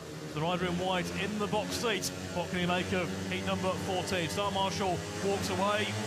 They go away, and Drabik in white has made quite a good one. Looks like Krutschmar's got there in front. Brady Kurtz tries to turn back, and Drabik could be squeezed out there. He'll need to make a move around the outside. It's Krutschmar with the lead, and Drabik's got second here, with Brady Kurtz being squeezed out by Lucas Fienhager in the race for third, and Kurtz at the back here as he tries to move back down the inside. Kurtz moves through into second, so Krutschmar leads. Kurtz in second, trying to go back in on Drabik. I think this would do Drabik reasonably, with Edward Krutschmar in front and Brady Kurtz struggling here against Fienhager. Yeah, but Drabik's just got to keep his head down. Don't go too wide, or he's going to lose that second position. Those 2 points are better than none right there.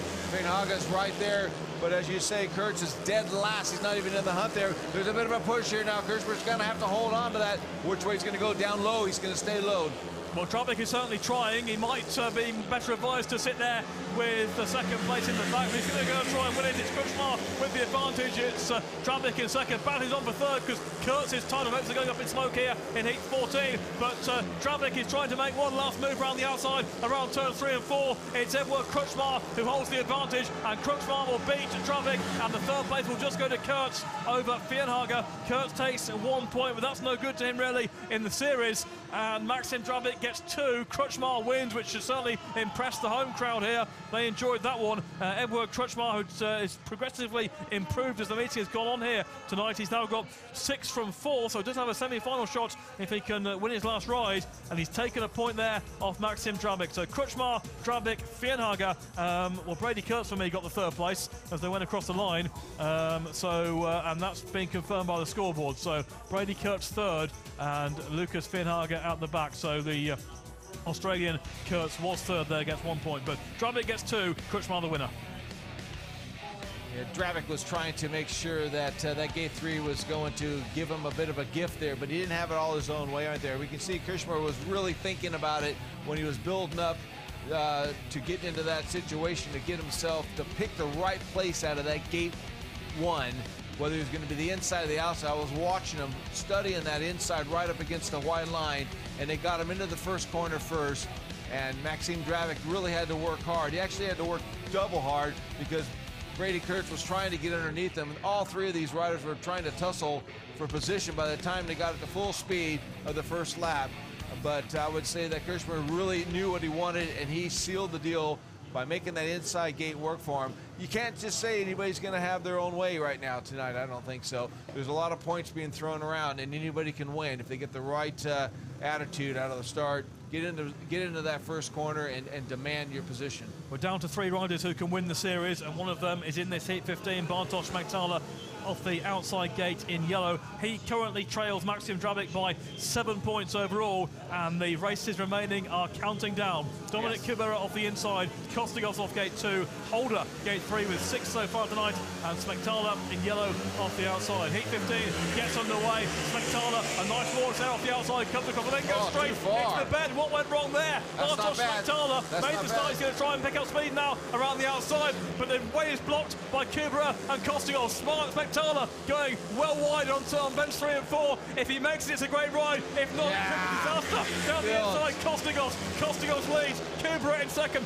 Spectator frantically trying to keep his title hopes alive here. Moves back into second, and now will try and dive bomb Kostigov, and Kostigov still race leads. Oh, he had to come off that outside line and come back to the inside. He had so much speed, but fair play. Bartosz Spectator, I think, rode a sensational first lap there. Got himself in all kinds of trouble out of the start, but he's still got an opportunity now. He's just weighing it up. Can he go the outside line? One last ditch. He really needs to win here, Bartosz Spectator, and so far, Yevgenis Kostigov is frustrating him. Kostigov Spectator is much quicker as he goes very high again into the first turn. And can he pick up speed this time? Round the outside, Bartosz Spectator gets round Kostigov and gets the advantage. He keeps his hopes alive. Spectator around turns 3 and 4 for a fabulously entertaining victory. Bartosz Spectator in heat 15 over Kostigov. It's Holder in third over Kubera. That was some scrap as well, by the way, for third place, but all about what happened out in front. Spectator made a lovely start from gate 4, and then he went straight when the track turned left on the first bend, and that gave him a real job to do, and he pinned it on the outside all the way around. Then he had to turn back at the right time, did so, and finally made that move to make it stick on Yevgenis Kostigov. Great ride, Spectator, over Kostigov, and Jack Holder in third place. Fair play to Kostigov to hold on to that for the whole time. He didn't know if he should go inside or outside, was trying to just keep the back wheel in that little bit of dirt line the best he possibly can to. Spectator coming from the outside gate there, makes a tremendous start. The bike drives him all the way into the corner, almost so to the point where he couldn't have put the bike down. He reached right out to the outside dirt, but he didn't panic. He stayed there, got his nose pinched off right here by Kostigov because he was in the right position at the right time. Kubera was up on the inside there, taking up that inside gate, and the race began here, and they just were flat out going here. Spectator knew that he had to stay to the outside line. He did cut back to the inside to try to see if he could sneak up on the inside, but he knew he was going to get himself cut off there, and then he had to resort going back to the outside for one last try, and it paid off. Spectator knew he had to win that race, and boy did he do it on that final lap. Tremendous stuff there. But you can almost see the determination in that shot around the outside as he makes it into bend 3 in front, and he is now 4 points behind Maxim Drabik as they head towards the closing stages. Spectator, who only scored 1 from his first 2 rides, is now on 7 for the night, so it's giving him a chance of progression and keeping him in play.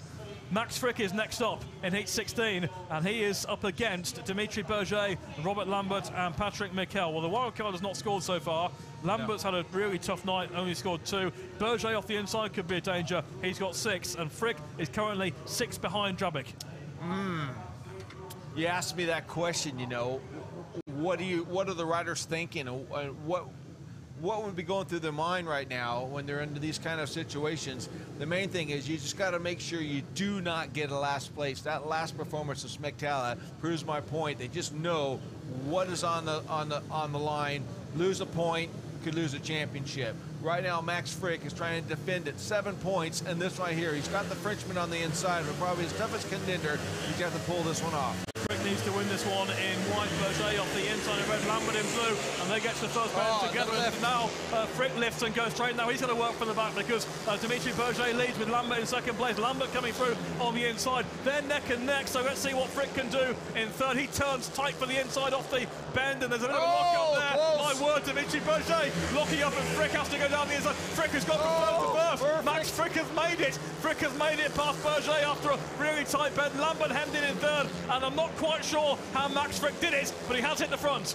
Unbelievable. He got the bike at the right time on the racetrack, got the wheels in line, the bike launched himself into position.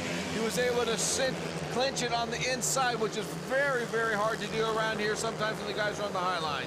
Max Frick leads Dimitri Berger, and this title race continues. Maxim Drabik dropped a point in his previous rival, Spectator, and Frick looking set to hit back. They both have to work ever so hard for it, but they both have wins on the board, you would think, as long as Frick gets around this final lap. And now Berger goes wide, giving a chance for Lambert off turn 2, but he can't quite make it through. But all about the race winner here after a nervous start, a tough first lap. It's a win for Max Frick. In second place for Dimitri Berger. Robert Lambert in third place, Patrick Mikel at the back, and the defending champion keeps his hopes alive. Max Frick on to 10 points in the meeting, 3 race wins to his name, and that was some first lap or so of action, and then he came down the inside at the start of lap 2. Not much room against Dimitri Berger. He made it.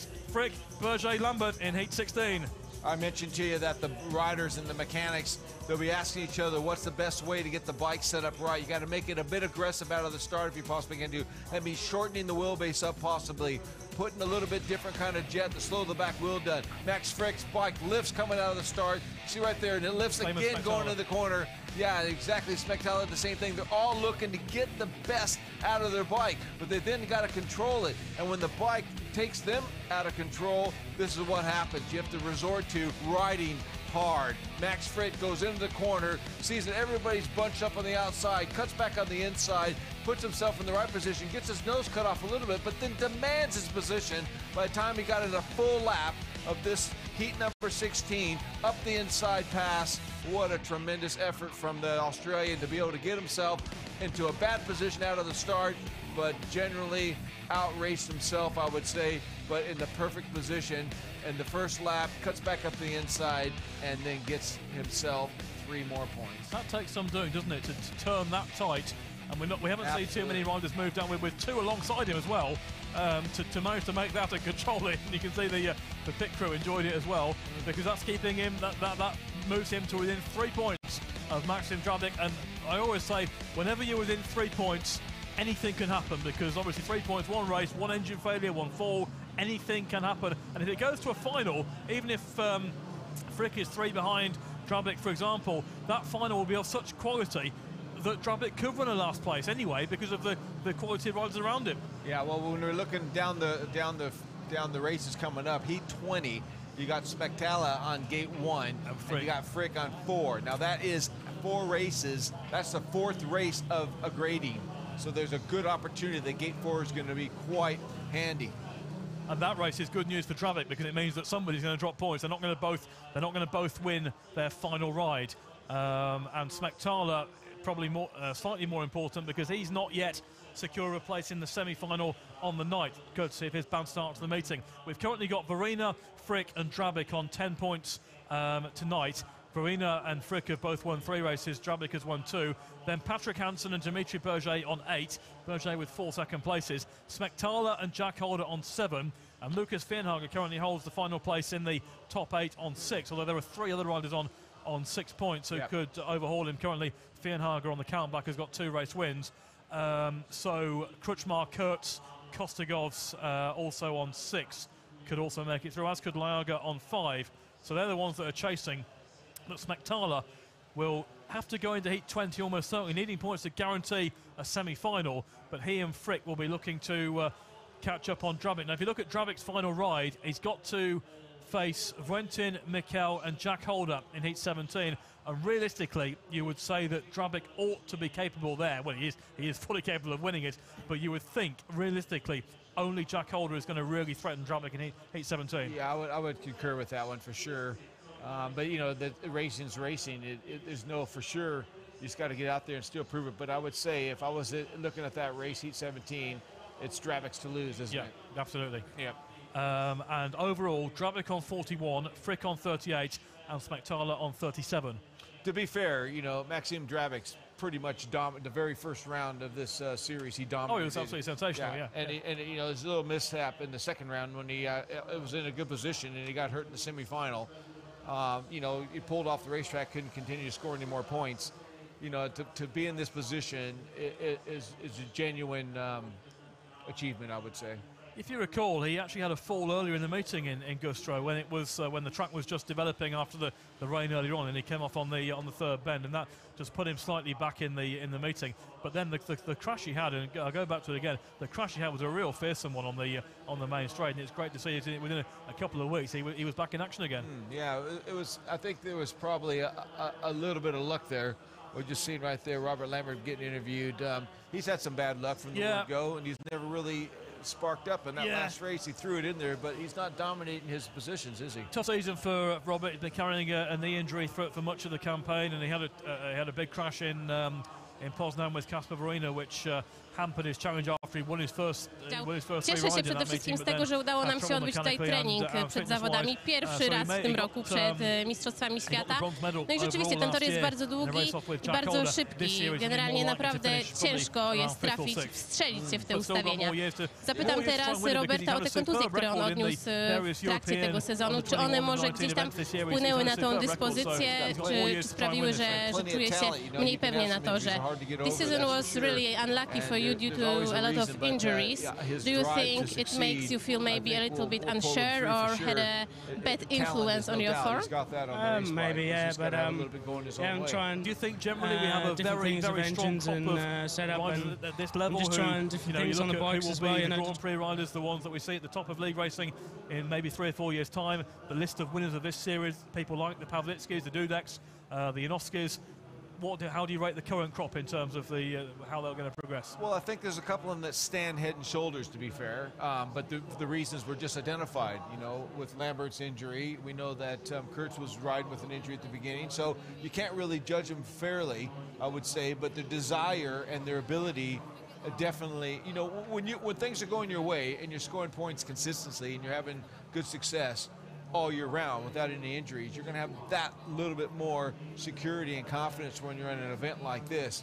And it does shine with Maxime Drabic. He's just really going head and shoulders over the rest of them. I thought Smectala definitely was going to come in and steal it, to be fair, because he came late, but he was consistent at 15 points. 215 points. So, you know, when you look back at the consistency and then you weigh up what their season's been, I would say you would take at least the top 8 top guys out of this thing. They're all capable of going on to being superstars. I think they're superstars now in their own element. It's just that, you know, factors are some of them came into the season hurt, some of them got hurt during the season. Well, that's one thing that, again, people tend to forget.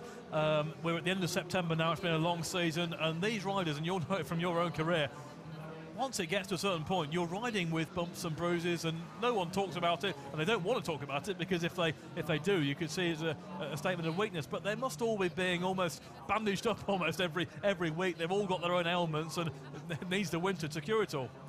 You know, stop riding if you're not. Yeah, you know. we're pretty fortunate in this discipline of racing. You can ride with an injury and get away with it. It's only 4 laps. I'm not saying that those 4 laps aren't intense. There's a lot of mind.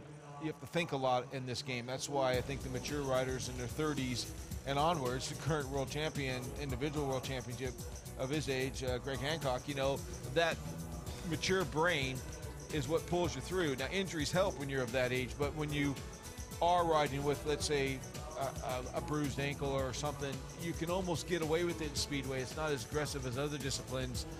You feel it, but it's only a short pain, and you get away with it.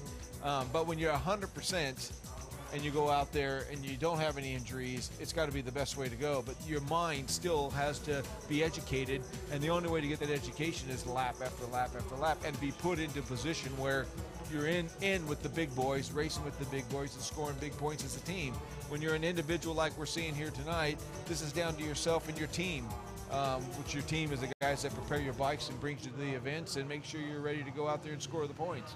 So Drabic on 41, Frick on 38, Smectala on 37. Drabic is first into bat, if you like, in heat 17 of the contenders. He's the first one to try and get more points on the board. And as we flagged up, this is a race where you would think he should be able to, in all likelihood, score at least a second place, if not get the win. Jack Holder is the man off the outside. Alexander Brentin is on the inside, and Patrick Mikel, who only scored 1 point here as the wild card last year, and that I think was down to someone missing out in terms of a failure. That he has yet to score so far. He goes in white. So Brentin red, Drabic in blue. There is Mikel in white. Holder in yellow. Holder with 7 points so far. Holder will need probably a couple of points here at least to try and secure a semi-final place, and he'll be looking to make his way up the standings. He's currently 8th overall, Jack Holder, and having gone all the way to a runoff for a podium last year, not been quite his year, Jack Holder. No, again, another victim that you know, had circumstances that's probably held him back a little bit. The very important race is heat number 17. Track just been groomed. boy's got to deal with that as well. Drabik in blue trying to set the pace. Away they go. He's not made a good start though. Brenton's made the start. Drabik has switched back straight away. Brenton has taken Holder wide, and that could be a chance for Maxim Drabik, who comes through on the inside. Brenton around the outside. Three abreast, and Drabik is caught in the middle. Drabik goes down to third. Holder has the advantage. Brenton in second. Drabik trying to come back now on the inside of Brenton. They go on to the second lap, and Maxim Drabik still holds that inside line with Jack Holder on the outside, trying to go back around him, and he does. Jack Holder leads Maxim Drabik. Yeah, this is the time when Holder's got to think. He's holding down the inside here, realizing, oh, look how close they were. That was so dangerous. That back wheel would have hit.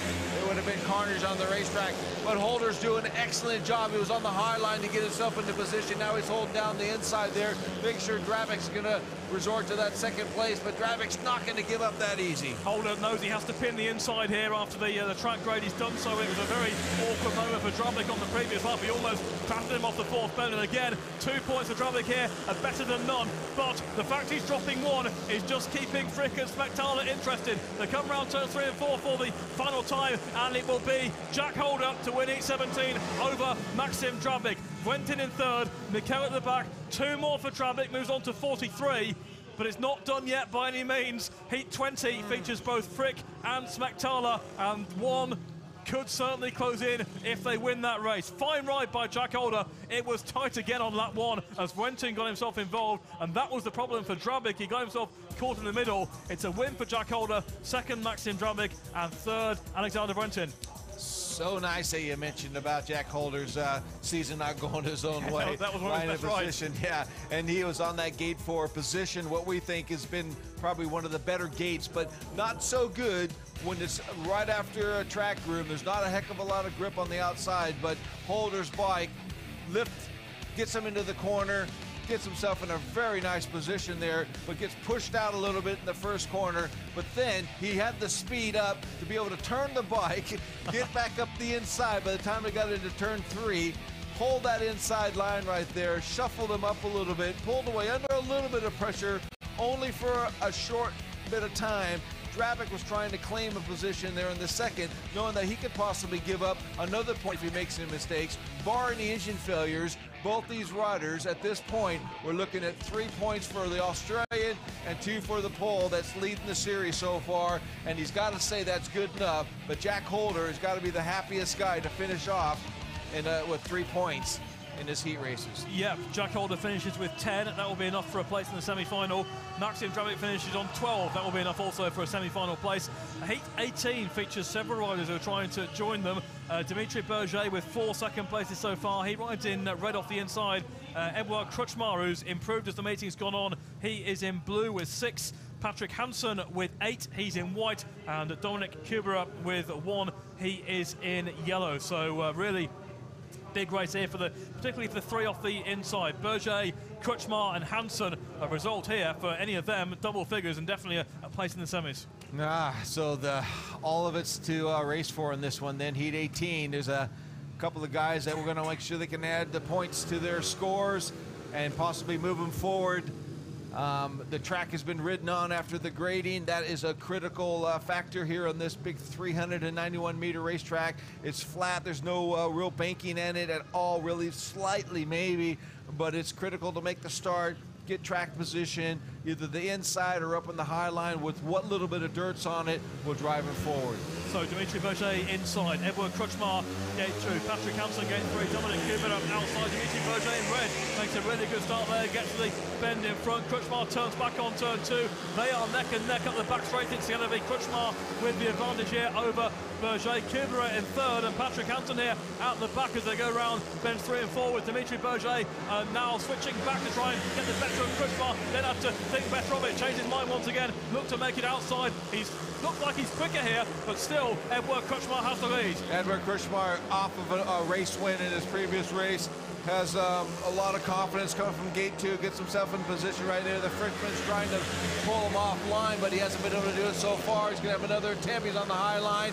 and he can just pull Krishmar offline, he might have an opportunity, but it doesn't look like he's going to have enough time now. Points being dropped here by Patrick Hansen at the back. We'll have to wait and see how that affects him on the count back. But Edouard Krishmar, who only scored one from his first two, could be set to go back-to-back wins in his last two to make it into the semi-final. Came so close in Gustro before crashing on the final bend. Still under threat here from Berger as they go round turn 3 and 4 for the final time. Krishmar holds it tight. Berger has gone wide, but it will be Krishmar to the delight of the home crowd. He wins heat 18 from Berger, who's been very consistent. That's 5 second places for Dimitri Berger, and Kubera notches third place. Had a bad night, Dominic Kubera, but he does pick up a point there over Patrick Hansen, who will have to wait and see where that leaves him overall. But Edouard Krishmar stepping forward, and these are riders who could do damage later on when the contenders are involved. If Krishmar makes a start, you can see what he can do. Krishmar winning heat 18 from Berger with Kubera third. Yeah, Berger was really trying his hardest to see if he can do something. Come from that inside gate, thought he had an opportunity there. Like you say, he's been scoring points all night long. This is his opportunity to have a race win. Couldn't get to the first corner and secure it. He got there first, but he just drifted offline a little bit, left the hole. Krishmar came underneath him, got his wheels in line, and then he dominated it by staying on the inside pretty much the whole 4 laps. A little bit of pressure from Berger coming from the outside, really trying to do it. But out of the start, you thought that the Frenchman was going to get it, but just slipped offline a little bit too much, left the door open. And that's what happens on this critical track for some, but others it looks quite easy. But we're yet to see who's going to come out on top. I haven't got a clue who's going to come out on top, if I'm honest, the way it's going. Yeah. Berger moves on to 10 points with those 5 second places. Krishmar on to 9 with 2 race wins. That'll be important. Hansen, Patrick Hansen stays on 8 and could now be under serious threat from Smektala in heat 20 and the riders on 6 points who have got races to come in the final couple of races. And heat 20, I mean, it looks more and more crucial with Smektala and Frick and Brady Kurtz as well. That's going to be a big one. But heat 19, let's see what Kasper Verina can do. He's in blue, that's Robert Lambert in yellow off the outside, who can't make the semis. But Verina with 10 points so far, and if he wins this race, then he will be leading the standings going through to the final, and we'll get it, the semi-final I should say, and they're going to be getting a first gate pick as a result. Kostigos with 6 on the inside could still make the semi. Verina with 10, he goes in blue. Fienhager has got his 2 race wins. He's in white with 6 points, gate 3, and Lambert with 3 in yellow off the outside. Yeah, Kostigos on that inside. If he could just hold it down, make a good charge, Verina might not have it all his own way. Verina in blue looking to put himself onto 13 points. Has not really made the start though. It's a good start from the inside by Kostigos, taking Verina wide, gave him a real shove. Lambert turns back, as does Fienhager, and Verina briefly at the back. He's trying to go from 4th to 2nd. He's done so, and can he make it all the way around the outside here of Yevgenis Kostigos round turn 3 and 4. Mid-track line by Kostigos. Back on the inside comes Lambert. Verina switching now to the start of lap 2. He's clamped off by Kostigos, who a race win here will be useful for him. Fienhager is trying to repass Lambert for 3rd and has done so, but Kostigos so far holds Verina at bay. They have to think hard in this one right here. Verina did have it all his own way for sure, because Kostigos made the start, tried to lean on him in the first corner. It didn't work out. He got shoved out too wide, had a lot of time to make up, and it's looking quite fancy right there for Kostigos on that inside gate. Makes it. Yeah, we saw Kostigos riding well in the first round in Poznan. This would be his first race win in the meeting. It'll take him on to 9. There's a scrap still for 3rd with Lambert trying to get it back off Fienhager, whose great start to the meeting is not going to get him into the semis, it would appear, but it's going to be a win coming up here for Yevgenis Kostigos, holding off Kasper Verina for the victory. Kostigos does take him over Verina with Fienhager in 3rd and Lambert out the back. Tough night for Lambert, 3 points from 5 rides. It's going to see him go down the standings as a result. But Yevgenis Kostigos winning heat number 19 and moving himself into the top 8 on the night as things stand. But that may yet change. He's on 9 with 1 race win, but that may not be enough at this stage. Depends on what happens in heat 20. Kostigos wins heat 19, Verina in 2nd place, Fienhager in 3rd. Just can't ride it, can you, perfectly? You just don't know what's just so close. Yeah, Kostigos really made that inside gate work. Verina was really trying to get over the top of him. We'll see now. Verina in blue, thinking he can get over the top of Kostigos. Kostigos gets himself in the first. Back wheel of Kostigos' bike actually pushes him a little bit too wide. Fiona now has to work really hard, has to get track position. By the time he got into turn 3, thought he might be able to go all the way around, but everybody's pretty clever at this time of the evening. Everybody's been on the track enough to know where they got to put their bike. The track's coming to some of the riders, and there's still a lot to be proven here. You got to be sharp out of that start. And I would say Kostigov actually made that inside gate work for himself, and he knew exactly where to put the bike, registered a win for himself, put him in half a position on those 9 points. At least he's got a win under his belt anyway. Yeah, he has 9. It may be enough. We'll have to wait and see. There are riders behind him who have also got race wins. So if they score in heat 20, score well, they could overhaul him. But more importantly, dare I say, this is a massive race in the context of the series as a whole. We have both Smektala and Frick in this race.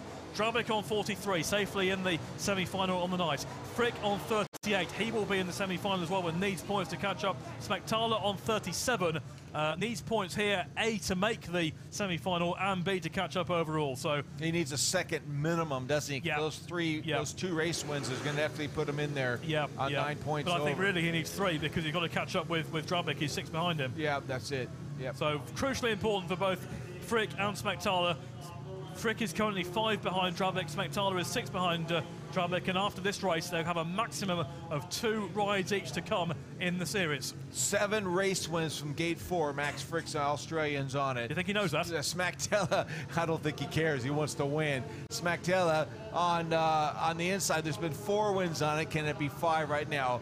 Ligar is on gate 2. There's 5 wins from that, and Kurtz is on 3. Only 3 wins from that one. Vitally important heat 20. Here we go, and Smektala off the inside made a good jump there. Bartosz Smektala outgates Brady Kurtz. Max Frick's got trouble. Max Frick had a dreadful start. Has he got mechanical failure, I wonder? This could be the end, effectively, of his title defence. He's way behind Max Frick. Something has gone horribly wrong. Bartosz Smektala is taking full advantage. He leads Brady Kurtz, and Frick is retiring from the race and almost retiring from the title chance. He's still got a semi to come. He's still 5 behind Drabik, but Smektala may now be the man who can threaten Maxim Drabik. He comes round at turn 3 and 4, and Smektala comfortably in front of Brady Kurtz. Yeah, Brady Kurtz holds on to that second place. And unfortunately for Frick, we'll just have to see what happened there, but mechanical failure put him in the center green. Finished that race quite earlier, but Smektala, nice inside gate, got himself out. He's now leading easily. Well, Smektala had a dreadful start to the meeting, 1 point from 2 rides, but is set to reel off 3 straight wins and keep himself in with a chance. It'll move him to within 3 of Drabik with the semi-finals, and who knows, final to come. A huge setback for Max Frick, but Bartosz Smektala kicks on in heat 20. He wins it. Second place, Brady Kurtz. Third, Andreas Leaga, and Max Frick now really only has mathematics to try and help him retain his championship. It is still doable, but he needs Drabik to bomb out in the semi-final to do so, because Drabik leads Frick by 5 points overall ahead of the semi-finals tonight. It's a win in heat 24, Bartosz Smektala over Brady Kurtz in second place, Andreas Leaga in third, Max Frick with a retirement. And what that means is that Kostigov stays in. The second place of Brady Kurtz, not enough. He misses out, as does Patrick Hansen. 9 points were enough. Farina, Drabik, Smektala, Frick, Holder, Berger, Krutschmar and Kostigov make the semi-finals. Yeah, Max Frick's bike just let him down, got it out of the box, start going, and it just dropped its guts for some reason, and he had no power to contend in this race here. But the pole, Bartosz Smektala from that inside gate position, we thought he was going to have a real tough battle in that first corner with the defending under-21 world champion Max Frick in the first corner with him, but he was not to be seen. Quite easy for him. Brady Kurtz was trying to hold on to that second position, was having a big battle for it, but he finally conquered towards the end of this race, went across the start-finish line with the 2 points under his belt, but this guy here took 3 and added to his total score. Started off slow, but finishing strong, and more to come. Smektala with 10 points. There were several riders finishing on 10 tonight. Smektala and Frick doing so with 3 race wins apiece. There is Bartosz Smektala, Jack Holder on 10 with 2 wins, and Dimitri Berger on 10 with no race wins. He's picked up those 5 second places. Now, what this all means, Drabik leads Smektala by 3 points in the series, 43 over 40, and Frick maintains a mathematical chance on 38. But the way things are going to shake up here, Smektala and Drabic will be in the same semi-final, and that, I think, is absolutely crucial as far as Smektala is concerned. He would certainly want that, because obviously he wants to win the race, but it doesn't do him any good, particularly if he wins his semi and Drabic also wins his semi. So the fact they're in the same semi will be good for him, because if he wins it, he's definitely taking points off Drabic. Absolutely. Good analysis of that. It'll be in the heat. That'll be semi number 2. Yeah. That will happen. And it also got Jack Holder in there, which is coming off of a race win in his last outing. And Kostigos. Yeah. So that, nobody's going to have it all their own way, are they? Like I said, we're in the situation where, yes, we've been watching the battle between Drabic and Smektala and Frick, but as this meeting has gone on, perhaps more than some of the others, there are other riders who are involved and look equally as. I mean, look at the way Krutschmar has come through in the closing part of the meeting. Yep. Would you write him off in a semi? And Verena has been solid all the way tonight. Yep. I would agree with you. These guys all can steal points off each other still. Critical times. Yeah.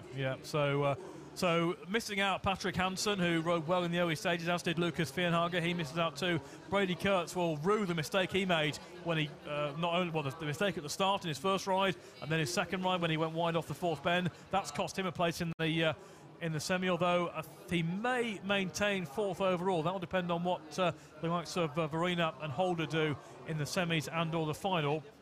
If they don't score heavily, then Kurtz will still finish fourth overall.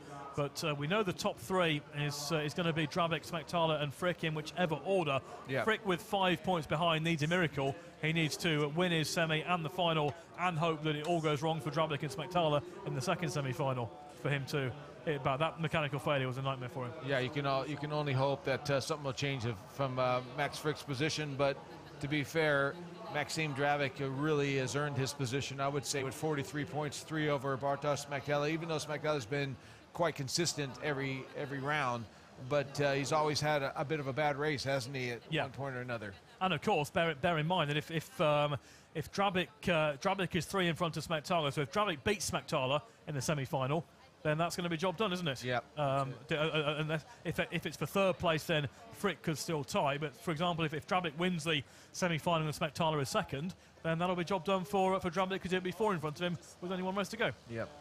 So could all be resolved at that stage. Yeah, we don't want that to happen yet. We'd rather it go to the final. I'm sure that he wouldn't, but we'd rather it go to the final. But fair play to Smektala, because he's had such a poor start to the meeting. But whether he changed bikes or changed mindset or setup or whatever, but to hit back with 3 successive wins, I think there have been a couple of times where Drabic has played the percentage game. He's been in tight spots. He's not overdone things. And the fact he's had a few second places probably confirms that he's realised that taking those 2 points with a series lead is better than being on the deck with none. It also shows his vulnerability, I hear, where Smektala will want to be able to prove that he can actually get him when he is vulnerable. He has nothing to lose, does he? Exactly. Has to go and win. Yes, Smektala can go out there and actually finish in the semi-final ahead of Drabic.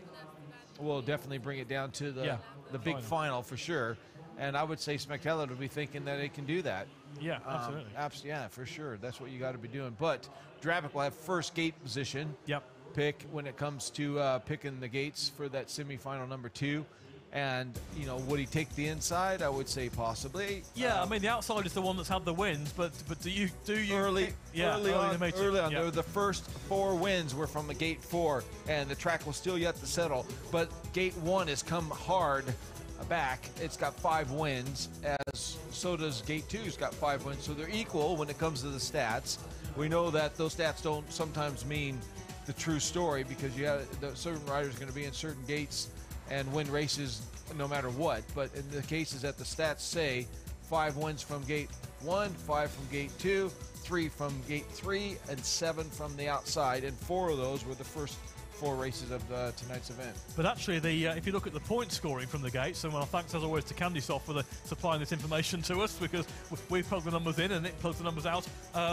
Inside 2 gates, red and blue, 31 points apiece, and white and yellow, 29 points apiece. Yeah. There's not a great deal in it. Nope.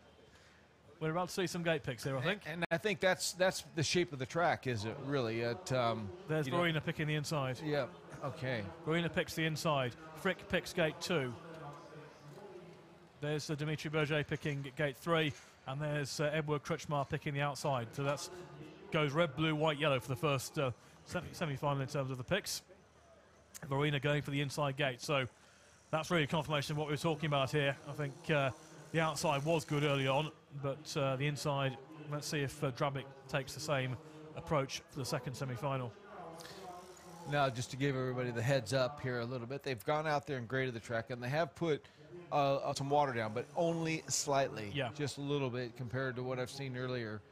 So that will give somewhat of a, not such a disadvantage in the first semifinal, but there will be a slight disadvantage because the track does have some water on it. And when we're looking at the consequences of the first semifinal versus the second semifinal, it's more the second semifinal.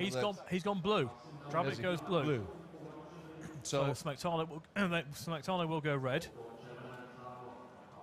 Jack Holder yellow and Kostegov's in white. Well, we saw that Drabic and Smektala were having a bit of a chat before the race. I wonder if he was telling him what he was going to do there.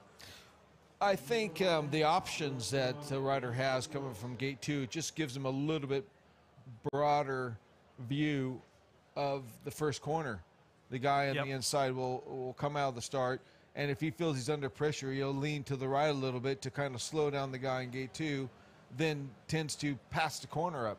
And the guy in 2 has got the opportunity of turning the bike quicker and coming up the inside. We've seen it time and time again tonight that the guy on the inside sometimes pulls too far off coming off of turns 2. So I guess all those things will be going through his head, and coming from gate 2 might feel that's a better place to be, or he can do a good turn back either way.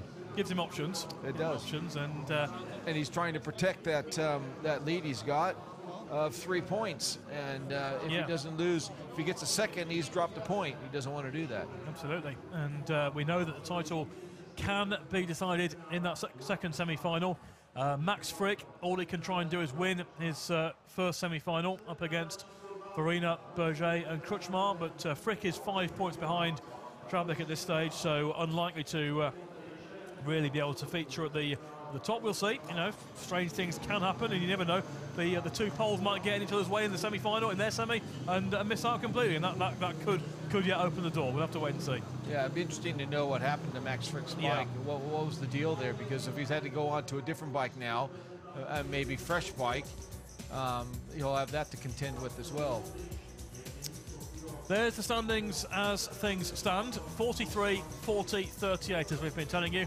Brady Kurtz in 4th place, obviously nowhere near able to catch up with not being involved in the semi-final and being too far behind anyway, but Drabic 3 in front of Smektala and 5 in front of Frick. That's how things stand. Frick goes in the first semi in blue, Verena there in red, Frick in blue, Berger in white and Krutschmar in yellow. And to remind them, that's how they picked them as well. Verona had first choice. He comes in on this semifinal one with 12 points. Max Frick comes in at 10 points. Had a disaster last heat. Could have had a couple more points on that total as well, but it didn't happen. So these guys got some racing to do to see if they can add to their total.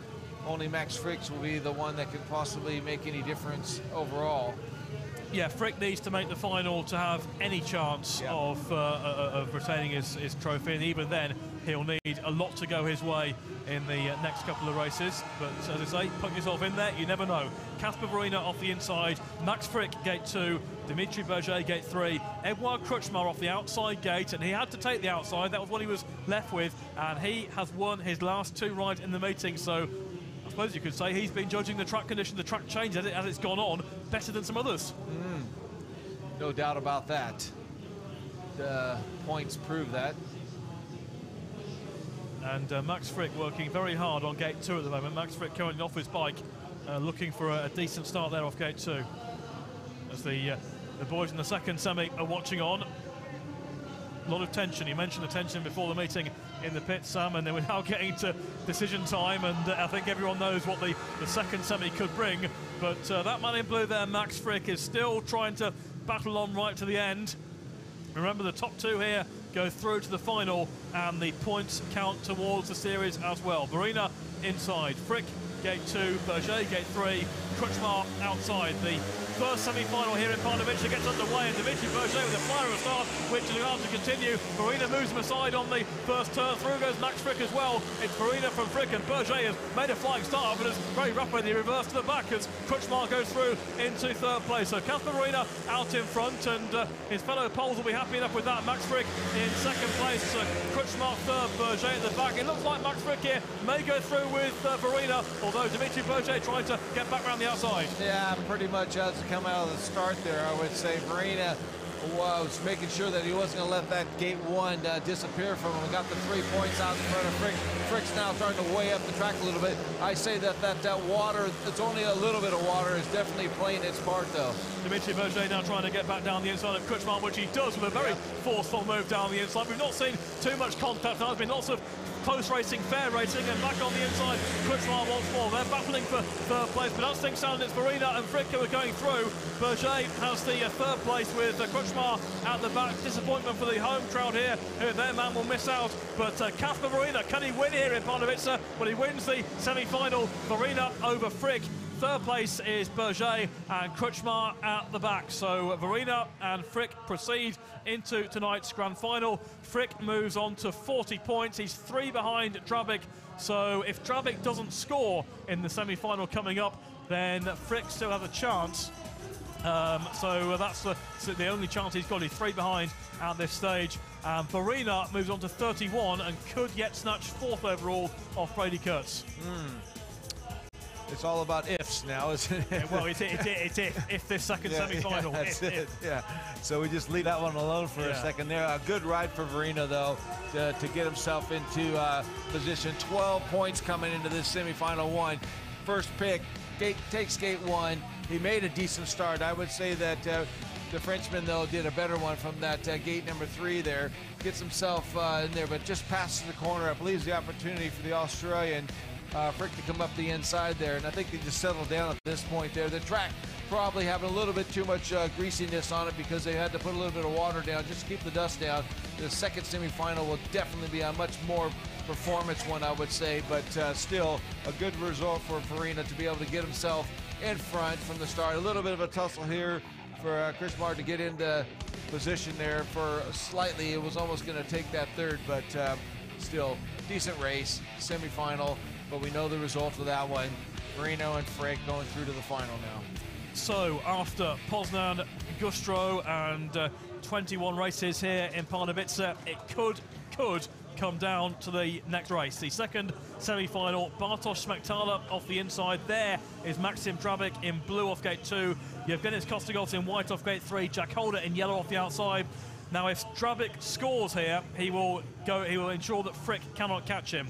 Yep. If Drabik beats Smektala, then Smektala can't catch him either. 3 points behind. So whatever position he finishes in, if Drabik beats Smektala, even if it's 3rd and 4th, then Drabik will be champion. Other way round, if Smektala beats Drabik, then it's very much all on for the grand final. Wow, good one. So we could have a new world champion in this as long race. as, of course, if it's 3rd and 4th that way round, that's still good news for Drabik because Smektala wouldn't have a final ride to try and overhaul him. The positive, bring in Frick. The positive side of this right now is Maxim Drabik could be world champion in this race, the semi-final number 2. If he goes out and just beats Smektala. If he wins it, Wins it, it's clinch. If he beats Smektala, he can still do it. Yep, absolutely. So Smektala inside. Drabik took gate 2 in blue. He's happy to go there. Kostigov's in white off gate 3 and Holder in yellow off the outside. The second semi-final, and we could see a champion crown here in Pardubice. And Drabik's made a fantastic start. Drabik has made an absolutely rip-roaring start, and Smektala tries to move him aside on the second turn, and Smektala has got to pass Drabik here with Holder trying to move around the outside in 3rd place. Well, we've seen Smektala come for the back before. Can he do it here? Race on for 3rd place, meanwhile, as Kostigov and Holder go at it. But Maxim Drabik, we've seen him so many times this season when the big start's been required. He's found the big start, and he's 2.5 laps away.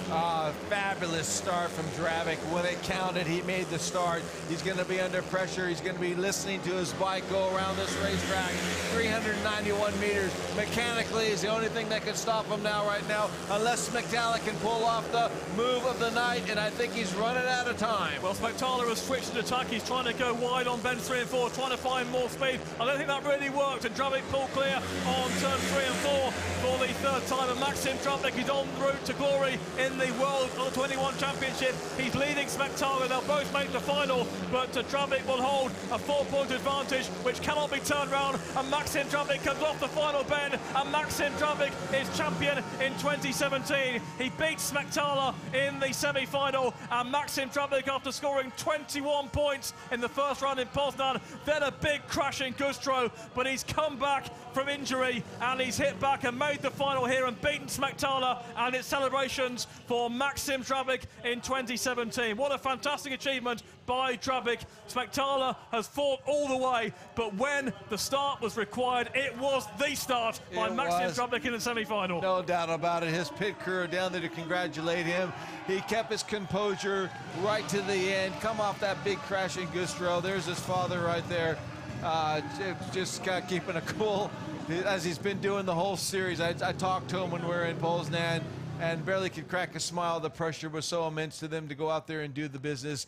But Maxim Drabik pulled off a great start out of gate number 2. He chose gate number 2, first choice of gate positioning, and it proved big time for him. He is now the under-21 European World Champion. Absolutely fantastic performance by Drabik as they set up by the 21, and look at what it means. Yeah. Maxim Drabik, and don't forget he had a massive injury last year, lost him almost the entire season after a crash in Sweden. So to come back from that, and then the mental strength to come back from the big crash in Gustro, rode last weekend and has showed up tonight, and everyone's been throwing stuff at him. They've been trying to catch him. They haven't quite managed to do so. Smektala has been excellent all the way as well, and he and Frick will now contest second place overall, because Drabik is 4 in front of Smektala. Frick is a couple of points further behind, but I'm sure he'll be very relieved to have that all done and dusted in time before tonight's final. He can go out and enjoy that and try and win the meeting without the pressure of the overall series. Confirmation of the result of the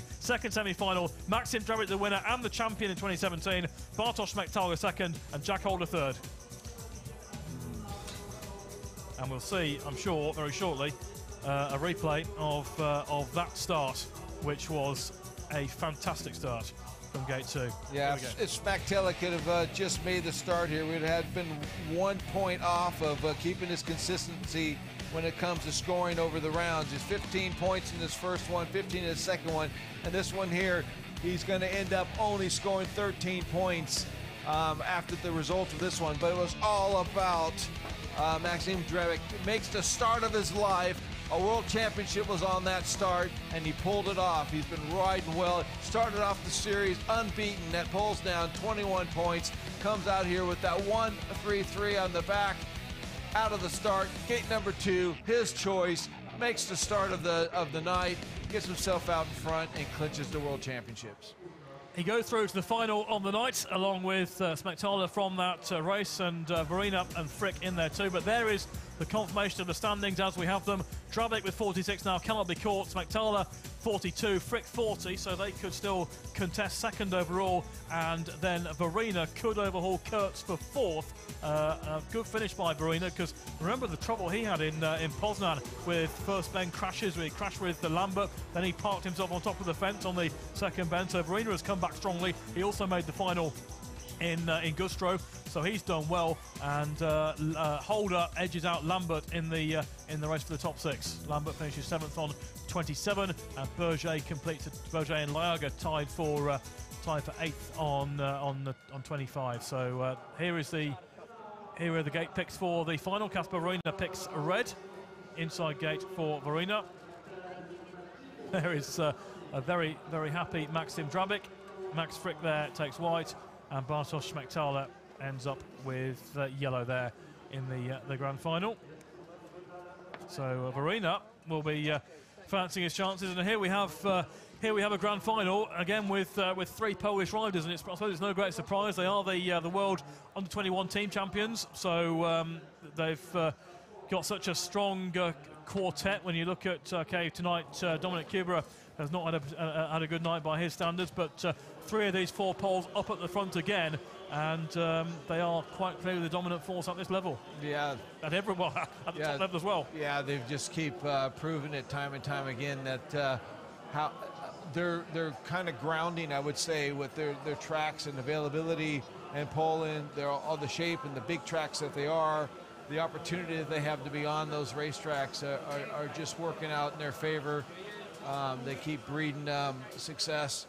They got good equipment, fast tracks, got the skill on the fast tracks, and it just keeps showing. If you put them on small little tight tracks, it might be a different story, but all the championships tend to be on the bigger tracks. A lot of the stuff in the Grand Prix are a bit tricky, but time has showed that the younger guys are learning that that's part of the ingredients. You got to be able to contend with the man-made tracks as well as the permanent tracks, and they seem to keep adapting to them, don't they? And they learn year after year the setups and the ability to and the skill to be able to prove that they are the force to be leading in most of the competitions these days. A really entertaining meeting here tonight. The track conditions have changed and the riders have been reacting to that, but we've seen some fantastic racing and very fair racing. We've not seen massive contact. We've not seen riders flying into the air fence, touch wood, with 1 race to go. But it's been a real spectacle here. Been really good. Yeah, I've been impressed because I kept, and I hope I've people notice the fact that you have to be thinking on tracks like these, and especially with Gustro whenever the rains and the conditions there. But again, a whole different set of rules here on this 391 meter racetrack with the conditions of the grading and the watering on it. These are all things that riders have to contend with, and I found in my career, the times I've raced in this track, I've never succeeded to win a championship of any sort when I've been here. I've had lots of race wins, but I could never clinch the deal because the starting's so important. So all those ingredients just educates the rider, and if you can go out there and we got a final now to be won, and if Maxime Drabic can pull this off right now and win this, then fair play to the guy. He's a true champion. What is the mentality now? He's won it. It'd be a weight off his shoulder. He'll have been thinking for the last 3 weeks about the lead he's got going into the meeting.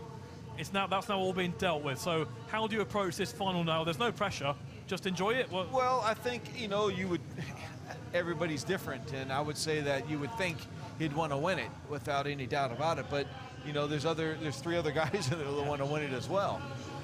And Verena off the inside is, of course, had the pick of gates. Maxim Drabic goes off gate 2. Max Frick off gate 3, the outgoing champion, but he's still going to be on the podium this season. And Smektala in yellow off the outside, and still plenty of work being done on the starting gates. The presentation parties are getting ready on the centre green. We're going to have 2 presentations tonight, one for the meeting itself and one for the series as a whole. At the start of a busy weekend of racing here at Pardubice, and the riders coming into line for the final one of tonight in the Under-21 World Championship, round 3. It's Verena on the inside, Drabic off gate 2, Frick off gate 3, and Smektala off the outside. Here we go then with the grand final in Pardubice. It gets underway, and it's Drabic is getting to the bend in front of Verena. Frick has gone wide. Smektala goes shooting through the gap with Frick going wide to try and get back round him again, and he's forced out by Smektala. It's Drabic in front, the champion. He race leads. The scrap is on for second, third, and fourth. Verena tries to push through now.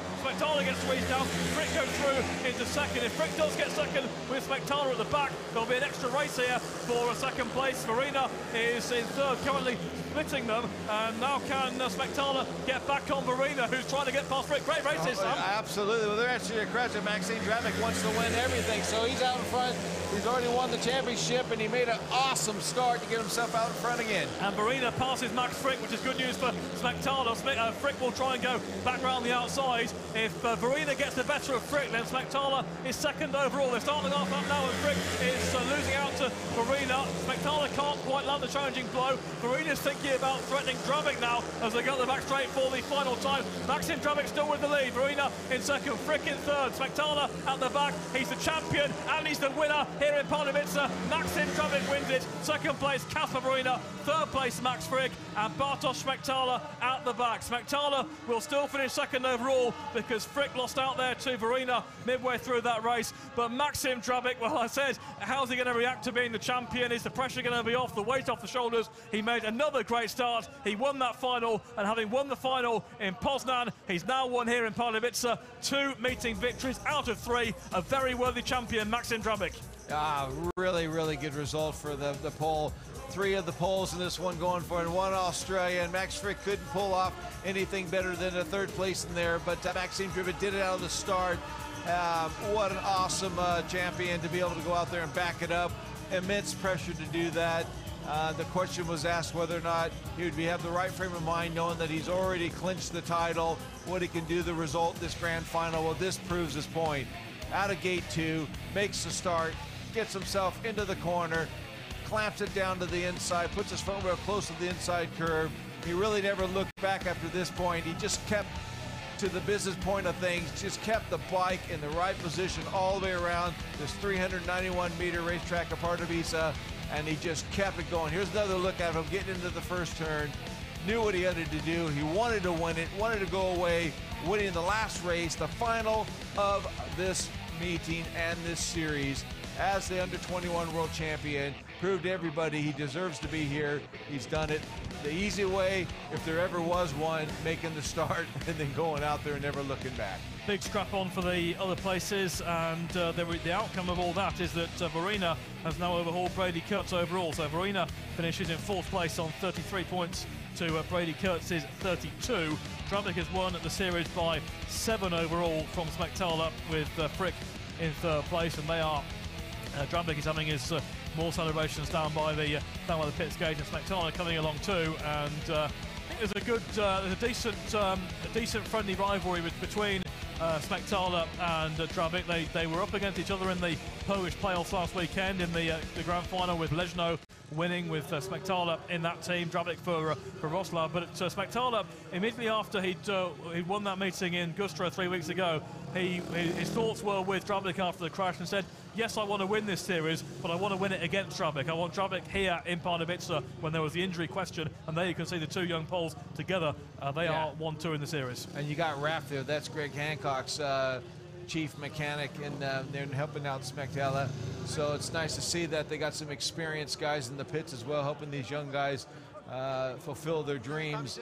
And I say these top 3 guys here will be extremely happy that they've had the opportunity to come out here and compete in a very highly contested event. Thank you very much so, and we'll shortly be seeing them on the victory podium. We'll be hearing that familiar Polish national anthem once again as well, and Maxim Drabic very much the champion in 2017. 21 points in the first round, but an almost as impressive 18 here tonight. Few second places during the regular stage of the meeting, just keeping the points ticking over. He's now walking out down the home straight. Smektala is joining him, and some of the other riders are going to be involved in the final ceremony, also making their way out. But you can see the release of tension on Maxim Drabic now. It's all been worthwhile, and the pain of the big crash in Güstrow is forgotten, because here's a rider with a big future. You win this series, you go on to decent things, and it won't be too long before we see Maxim Drabic, I think, up amongst the real big boys of the sport. He's just having a word with some of the fans who are here, just over the fence. Bartosz Smektala has gone over the fence as well, and there's quite a few Polish fans here as they've made the trip, and celebrations taking place down here. And meanwhile, Verina is making his way onto the centre green, because of course he's on the podium on the night. Max Frick as well. He's Max Frick 3rd on the night and 3rd overall. Lots of photographers here for the weekend, with the Golden Helmet in particular taking place here on Sunday. But they're going to have to rescue the 2 young Poles from the crowd here on the home straight before they get the presentations underway. Super stuff. Yeah, super stuff. good racing tonight. Really Yeah. good, really good meeting. And did we have a single forward tonight? I'm trying to recall. I don't think we did. I don't think we did. We got a couple of close ones, but Yeah. a couple of close clashes, but no, I don't think there was. Yeah, which is again really impressive from a young field, all battling for big honours. And we have seen some of these meetings descend into carnage in years gone by. Thinking of the meeting at Kings Lynn last year, for example, and even Poznan this year under the circumstances when there was heavy rain during the day. That was not easy for anyone. But this, we've had a great weather day. We've had a fairly prepared track, one that's been fair for everyone, and the outcome has been a really good, enjoyable race meeting here in Pardubice tonight. And we're about to, I think, get set for the podium ceremony. I imagine we're going to be starting with the meeting itself, round 3, and that would be Frick in 3rd place, Verena in 2nd, Drabic in 1st. Drabic will be on the top of both podiums here this evening, but it's quite an entourage on the centre green there, Sam. It's obviously it's a popular trip for the photographers. Yeah, it's well, the festive feeling when we came into the venue today, me and you both. We didn't have a parking pass, so we had to kind of negotiate our way through. We finally got our accreditations and was able to participate and walking through all the market stalls and all the people outside enjoying the food and the drink. And a lot of them were photographers and stuff that are huddled around a certain area, and they seem to all be out there on the center green at the moment, ready to capture the glory shots of these riders. Still, it's just what this event always brings. Every year I've been here, there's always a number of people. They'll take 2 or 3 days and enjoy it, and treat it as a bit of a working holiday as well as having some relaxation time as well. So it's good. Yeah, we're about to see the riders appear on the podium, and really has been a fantastic year. As I mentioned, Drabic with a big injury last season, so to come back and be as good as he has been, and really is great credit to him. But they finally retrieved Smektala. He's running across the track now to rejoin everyone to get set for the celebrations. He'll be on the podium for 2nd in the series overall. But these meetings always they throw up riders who certainly enhance their careers. And you look at Kasper Verena, for example, had a terrible first round, but 2 really strong meetings since then, and we're seeing what he can do. We saw him ride well in the Speedway Best Pairs too at Gniezno. So plenty of riders here will have enjoyed what they've done in 2017, and can hopefully move on to bigger and better things in years to come. The weather played its part, finally. Sunshine all day. Finally. It's cooled down, though. It's definitely chilled off a little bit. And again, the bikes will be reacting to that, too. So these guys have been educated on that side of it again. At critical times of trying to win a world championship, you got to get the setups right. I think we're getting the announcements for the presentation on the night. 3rd place for Max Frick, who's been trying to defend the title, and let's not forget trying to do it coming back in the last 2 rounds from serious injury, and it's been in very good form in the last couple of weeks. But it's 3rd and it's bronze for Max Frick in tonight's meeting, finishing just short, but overall a good season for him.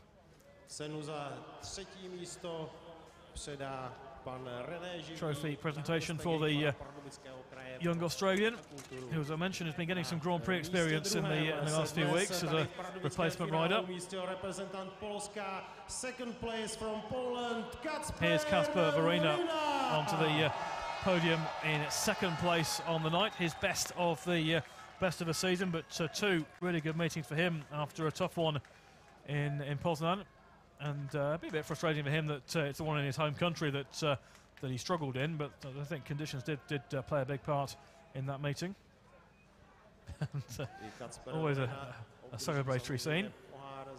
You got to take the good with the bad. Yeah. And, that makes him tougher, brings character out. That's for sure. And it's all about consistency over 3 rounds. And Drabic, despite crashing out in the 2nd round, in the end, was the most consistent over 3 rounds. Winner on the night, Maxim Drabic, Didn't quite match the 21-point feat of the first round, but wasn't far off, and generally rode safely and securely here this evening, and then he picked up big starts at the crucial time. Super happy guy. Yeah, absolutely. Yeah, biggest night of his career with the big individual title. So I think we're going to get the trophy first. And the Czech Republic have certainly put on a fine show here in Pardubice this evening. It's another busy weekend for them, with lots of racing on this circuit. And Drabik holds the trophy aloft as the winner of tonight's meeting.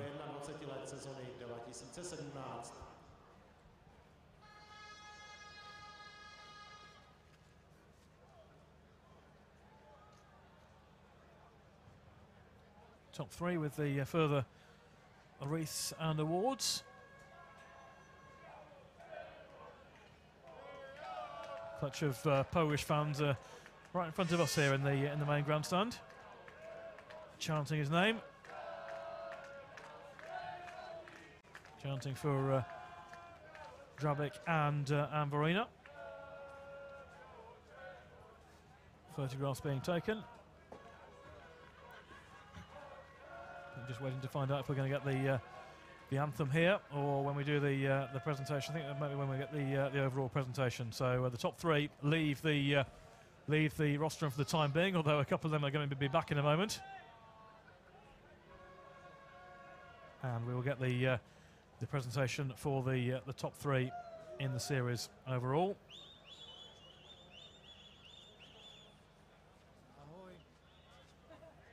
Just waiting for the announcements to take place. There's the clutch of photographers I mentioned. Armed and ready to get. Yeah. Yes, the end of or approaching the end of a very busy year for them as well. Big Grand Prix in Torun, of course, next weekend to effectively round off the European season in terms of the Grand Prix. Don't forget, we have the final rearranged round of the Speedway Euro Championship coming up in 3 weeks' time on the 14th of October in Lublin. So look out on Eurosport for coverage of that, because we've still got the battle with Andrzej Lebedev trying to hang on to that one. Max Frick in third place in the series, won it last year. Couldn't quite repeat the feat this time around, but he scored 46 overall last year. He scored 41 this year, so he is again highly consistent, and it's still a good season to work. As I mentioned, with the serious neck injury, he felt his season could well be over. So he's come back, he's still scored important points, and Frick with a good third place overall there. Yeah, he'll be disappointed, but at the same time, he's up there on the podium, and that's a feat in itself, being able to stand up on top of a podium of three riders. Your name goes in the record book as being in that position, and it's not a bad place to be. Now, I hadn't seen Bartosz Smektala riding live until the practice for the World Cup final in Leszno, and he was really impressive. He didn't ride in that meeting, but he looked on the pace with his other teammates. He looked just as comfortable indeed. And again, another young Pole with a massive future. Absolutely, fairly consistent, but not consistent on any one of the nights. But overall scoring of each one of the rounds, just missed out on beating his scores. He's only got 13, I think, overall tonight, but he's 15 on his first two rounds each. He would like to have been up a little bit better, but you know, that's what happens. You got to be consistent on the night and not have any ducks or third places if you possibly can. Yeah, and he just started off tonight with if he won his first ride, it could have all been even more pressurised, but it wasn't. And in the end, it was the ride in the second semi-final which clinched the title overall and the title of Eko-Dir FIM World Under 21 2017, and it goes to Maxim Drabik. He's getting used to the walk up to the run up to the top of the podium, and he's won the meeting just as he won in Poznan, and that seems a long time ago, back in the middle of July. But he is on the top once again. That the jacket now as the world champion, and that is a huge honour at whatever level you're racing at. He is world champion. No one, whatever he goes on to achieve later in his career, Yep. Can't take away the feeling of being the world champion. No, you just look in the program here. As we're reading through it, you see all the guys that have won the world championships. First, second, and third are listed. So as I said, Max Frick won't be disappointed, but Maxime Drabik would definitely be super happy to have won his world championship. And here is the anthem.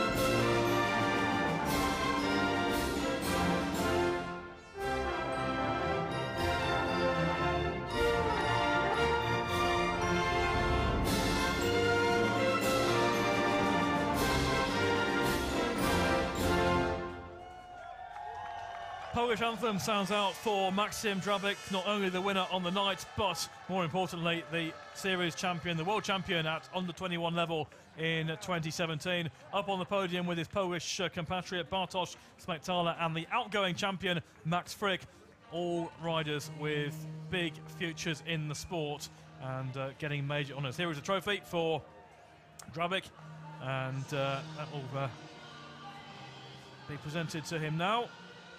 Polish flag is draped around Smektala. He got that from the Polish fans who are singing along to "We Are the Champions" right in front of us. Polish Speedway just is on such a high at the moment with the strength in depth of their riders, and they just keep on winning. Champagne celebration time then. Maxim Drabik, Bartosz Smektala, and third placed Max Frick at the end of the World Under-21 Championships. Many more championships to come out of all these guys. Young blood, super. They were very. He's on his way. Yeah, they're very happy to now at the minute. But remember, when we walked through the pits earlier. You said there was not much talking taking place. No, they were all focused on what their job was in front of them. And now they can relax a little bit. You can just see the pressure relief valve has come off now, and they're going to enjoy this. Yeah, I mentioned Drabik and Smektala were involved in the Extra Liga Grand Final last weekend, so their club seasons are over. There are a few outstanding playoffs taking place in Poland for league statuses, league positions for league places for next year, and Max Frick will still hope to be involved in events for Bellevue, but we'll have to wait and see how that one rounds out tonight in the UK. And indeed, they will have the Knockout Cup as well. So Max Frick does still have racing to come this season, whatever it is in league or cup or both. But for Drabik and Smektala, well, that's somewhere to go, and they'll be looking forward to the winter, and no doubt looking to further their careers even more in 2018 as they get together for the final podium shot here in Pardubice, and the what's now become the obligatory selfie after these big events. And there are the fans who are just down in front of us here in the main stand. We're high up above the start-finish line here in Pardubice this evening, and we've enjoyed a terrific night entertainment. Been really good to watch. Lots of good, close, fair racing. And I don't think there's too much doubt over the 3 rounds. Drabik has been the most consistent. The point scoring demonstrates that, and also Max Frick down there as well.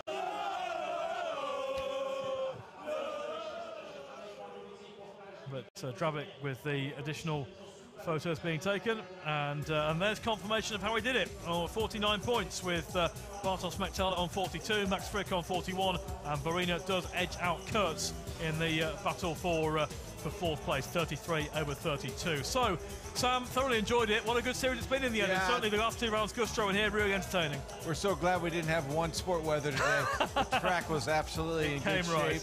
Consistent as it always is. The weather was gloomy through the whole time we've been here. Superb night. Yeah, thanks for that, Sam, and appreciate your input as always. Hope you've enjoyed watching the online coverage of all 3 rounds of the World Under-21 Championship, bringing this series to a new audience hopefully this year, and seeing the talent that's coming through the Speedway ranked. It is great to see, and there's certainly the future of the sport is in very good hands indeed, based on what we've seen in the last few weeks. So 3 rounds done and dusted. Poznan Gustro and Pardubice, and we have a very worthy champion at the end of it all. Max Frick couldn't quite defend it. He finished in 3rd place, 2nd place for Bartosz Smektala, but your 2017 Eko-Dir FIM World Under 21 champion is Maxim Drabik. Many congratulations to Maxim Drabik, and we look forward to seeing how his career develops as the years go on. Thanks for watching, hope you enjoyed it, and from me, Dave Rowe, and Sam Malenko alongside me, a very good night. Good night.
Sponsorem transmisji meczu był właściciel marki Let's Make Speedway. Transmisję obejrzeli Państwo dzięki Eko-Dir Recykling, sponsorowi tytularnemu rozgrywek.